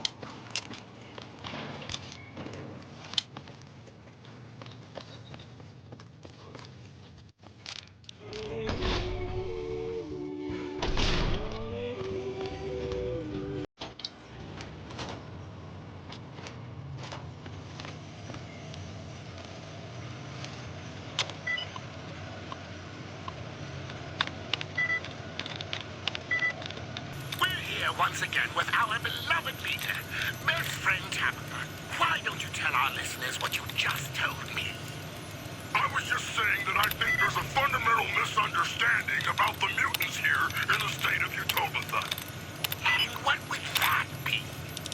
I believe that the mutants here are generally considered to dislike humans, and nothing could be further from the truth. During their stay here, mutants are taught to tolerate and even accept the existence of inferior, frail creatures, humans included. Ooh, how insightful. So then, how do you think this misunderstanding came about? My guess is that it has something to do with the fact that every mutant in the state of Utopia has been given explicit orders regarding security. Those orders naturally include shooting humans on sight, or pounding them with whatever happens to be handy, guns being in short supply, you see. As I've explained, there are numerous dangers to humans here, and we have a duty to drive them away. It's for their own good, really. Makes sense to me. And the silly humans think we don't care. Maybe it's making it. Stick around, Utopia, for more after this.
enjoyed lazy days of following the bellowed commands of others? Those days can be yours again. For best friend Tabitha, the esteemed leader of the state of Utopia, is here to tell you what to do. That's right. I, Tabitha, will take on the burden of your obedience. Acceptance into Utopia pending best friend Tabitha's approval. Best friend Tabitha reserves the right to turn down applicants for any reason, including whimsy or boredom. Acceptance into Utopia open to mutants only. Former human servants of the Master conditionally accepted for purposes of centaur feeding duties. Dismemberment may occur. Utopia, come. Take a load off your mind.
Could you please direct me to Mistress Tabitha?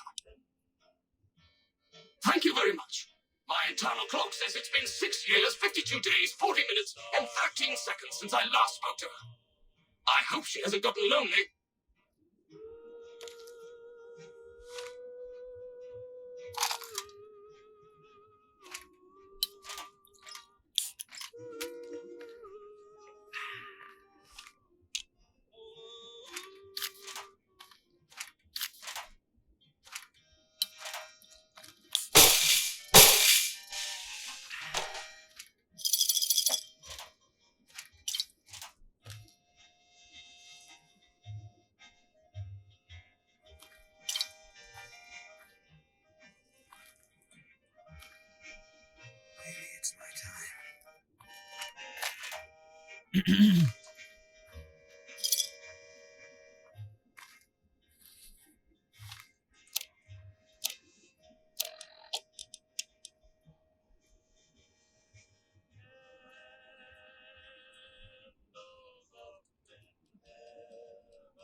Fine by me.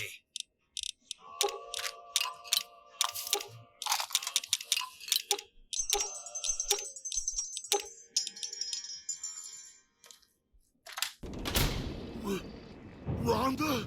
Is that you? It is, Mistress Tabitha. How I've missed you, sir. This stranger here fixed me up right as rain. Is he a friend of yours? I don't know how to thank you for bringing Rhonda back to me, stranger. Here, take this. I won't be needing it anymore.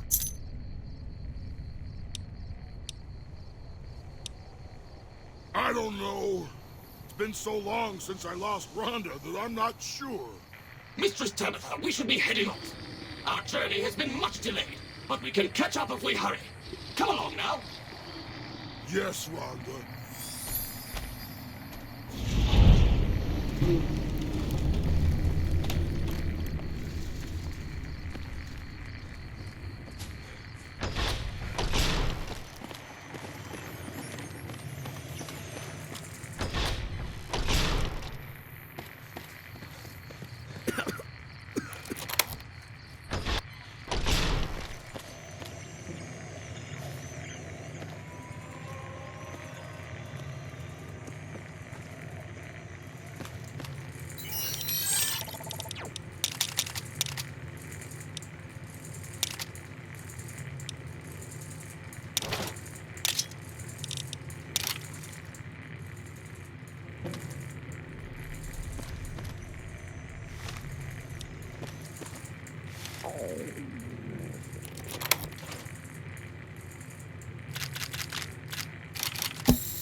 you long enough. So can I go now?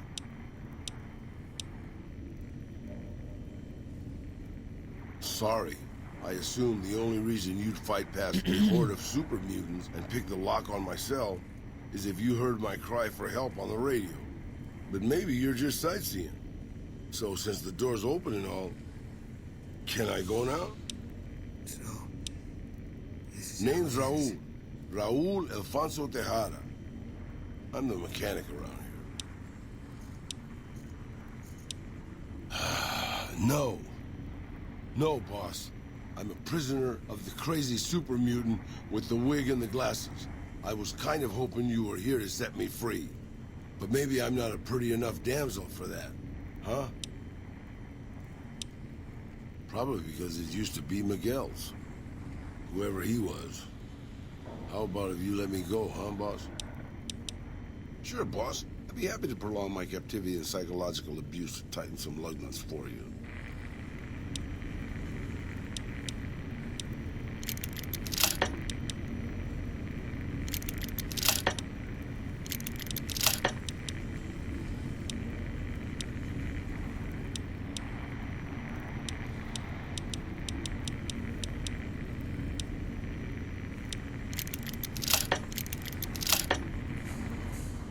Back again? Can I go this time, or do you have something else in mind? You forget about me already, boss?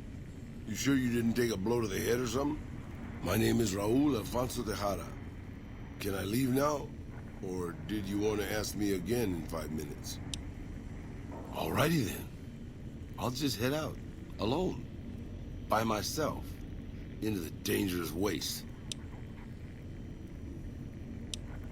Anything's better than staying here. Let's go.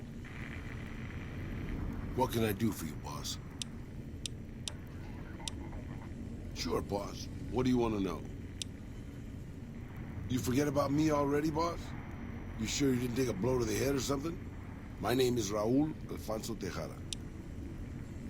Probably because it used to be. I might have killed my last legionary.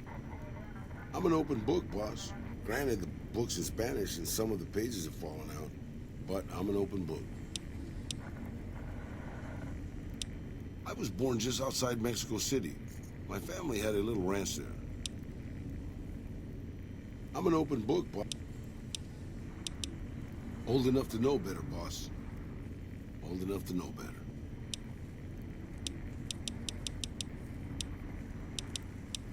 You never heard of Pedro Chico? Un amigo de Poseidon Energy? Of course not.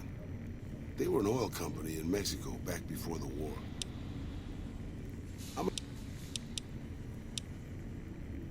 Well, boss, when a giant, insane super mutant asks you to stay put, you do what you're told. Well, maybe you don't. But I'm just a broke-down old man. It's stupid, boss. I used to listen to the radio broadcast, just to pass the time. Well, one day the signal stopped, so I figured I'd try to find a transmitter. I'm a pretty good repairman. Or I was before my eyes started to go. Anyway, I found Black Mountain and offered my services. But Tabitha decided I was useful enough to keep around. Permanently.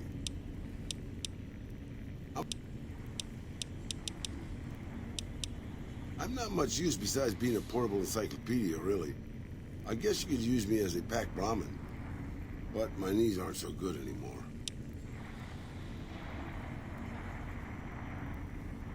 That's nice of you to say, boss. But I'm an old man. Not much use to anybody anymore. Time was. I was a pretty good shot with a pistol. I guess I'm still half decent. These old bones aren't much use in hand-to-hand fighting, though. I can also do maintenance work on your stuff. I don't have the supplies for a real repair job. But I can keep your gear working longer.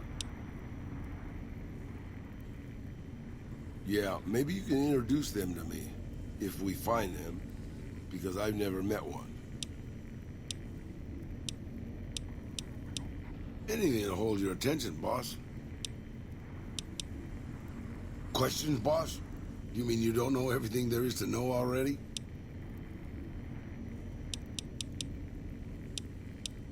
It's big, it's bright, and it's one of the biggest cities still left from before the war.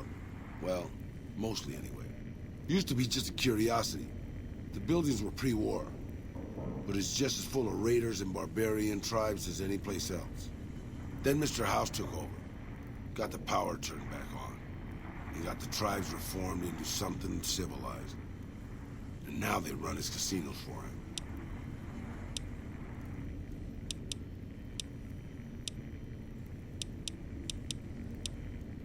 I don't really have a problem with it. People around here tend to see them as invading marauders planning to burn and pillage the countryside. But I've been to Arizona, boss. Before the Legion, it was a nasty place. So thick with raiders, you couldn't trade with a town 2 miles up the road. Caesar's laws aren't nice, and their actions aren't always pretty. But then neither am I. But you keep me around. You're a veritable geyser of curiosity, boss. They're all right, I suppose. Had a bit of tough going there at the beginning. You know their first town was nearly wiped out by raiders. Anyway, they got their good points and their bad. Just like a lot of the old governments from before the war. You're a veritable... Sure, boss. I saw lots of guys like that while I was held prisoner by an insane super mutant in an isolated mountain fortress. Can you narrow it down? Just a little bit, boss. Nah, I haven't seen him.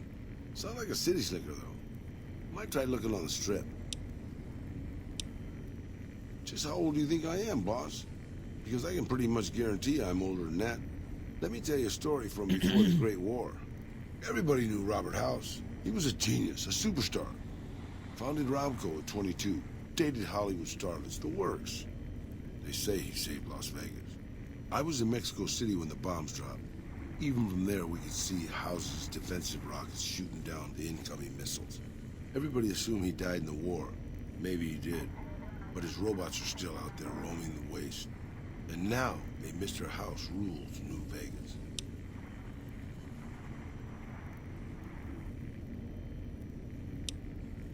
I remember there were some weird stories about him, especially near the end. There was a tell-all in El Periódico de las Aburridas by a starlet House dated. She said they never, don't make me spell it out, boss. Anyway, she said all he wanted to do was scan her brain and make her dress up in different outfits.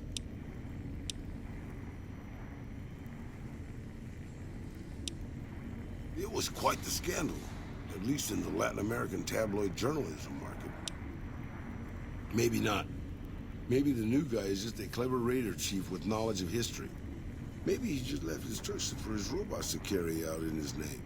Or maybe Robert House uploaded his brain pattern into a computer and rules to this day a godless, soulless machine god. Maybe the whole thing's a crazy coincidence. Who knows? Anything you say, boss. I think I might have killed my last legionary.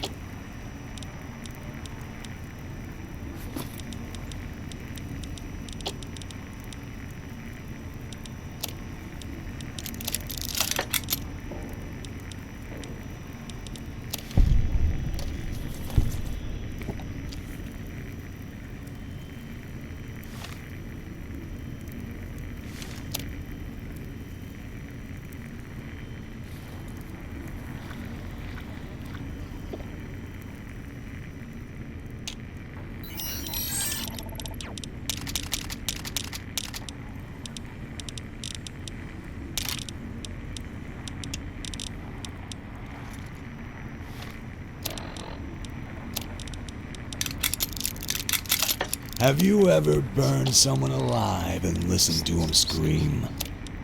It could be very enjoyable.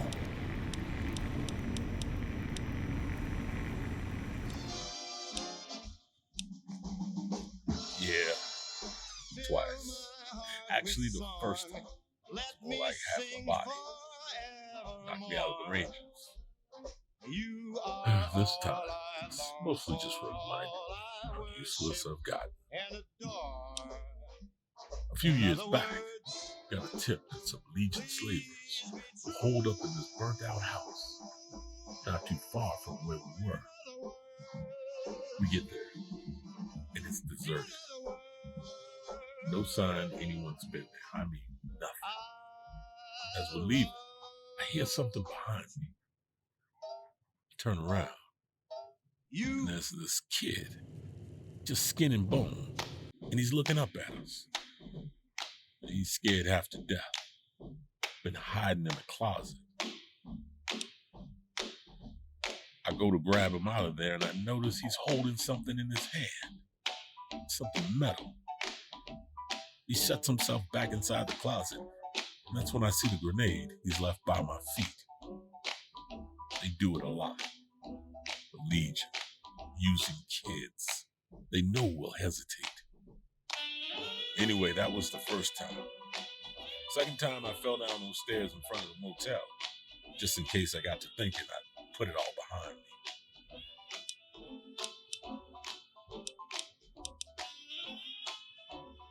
People don't exactly line up to find out what's in my head, but thank you. Thank you for your kind words. Tell you what, there's a move we have in the Rangers for knocking an opponent off his feet. Saved my ass a bunch of times. Maybe it'll help you out. Let me show you how it's done.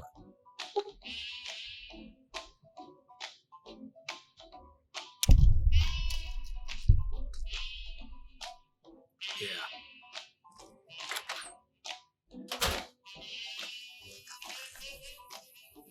Hey, boss. Can I ask you something? What do you think of guys like Ranger Andy? I mean, guys who have a world of experience doing what they do, but have to give it up because they're getting old and slow or too injured.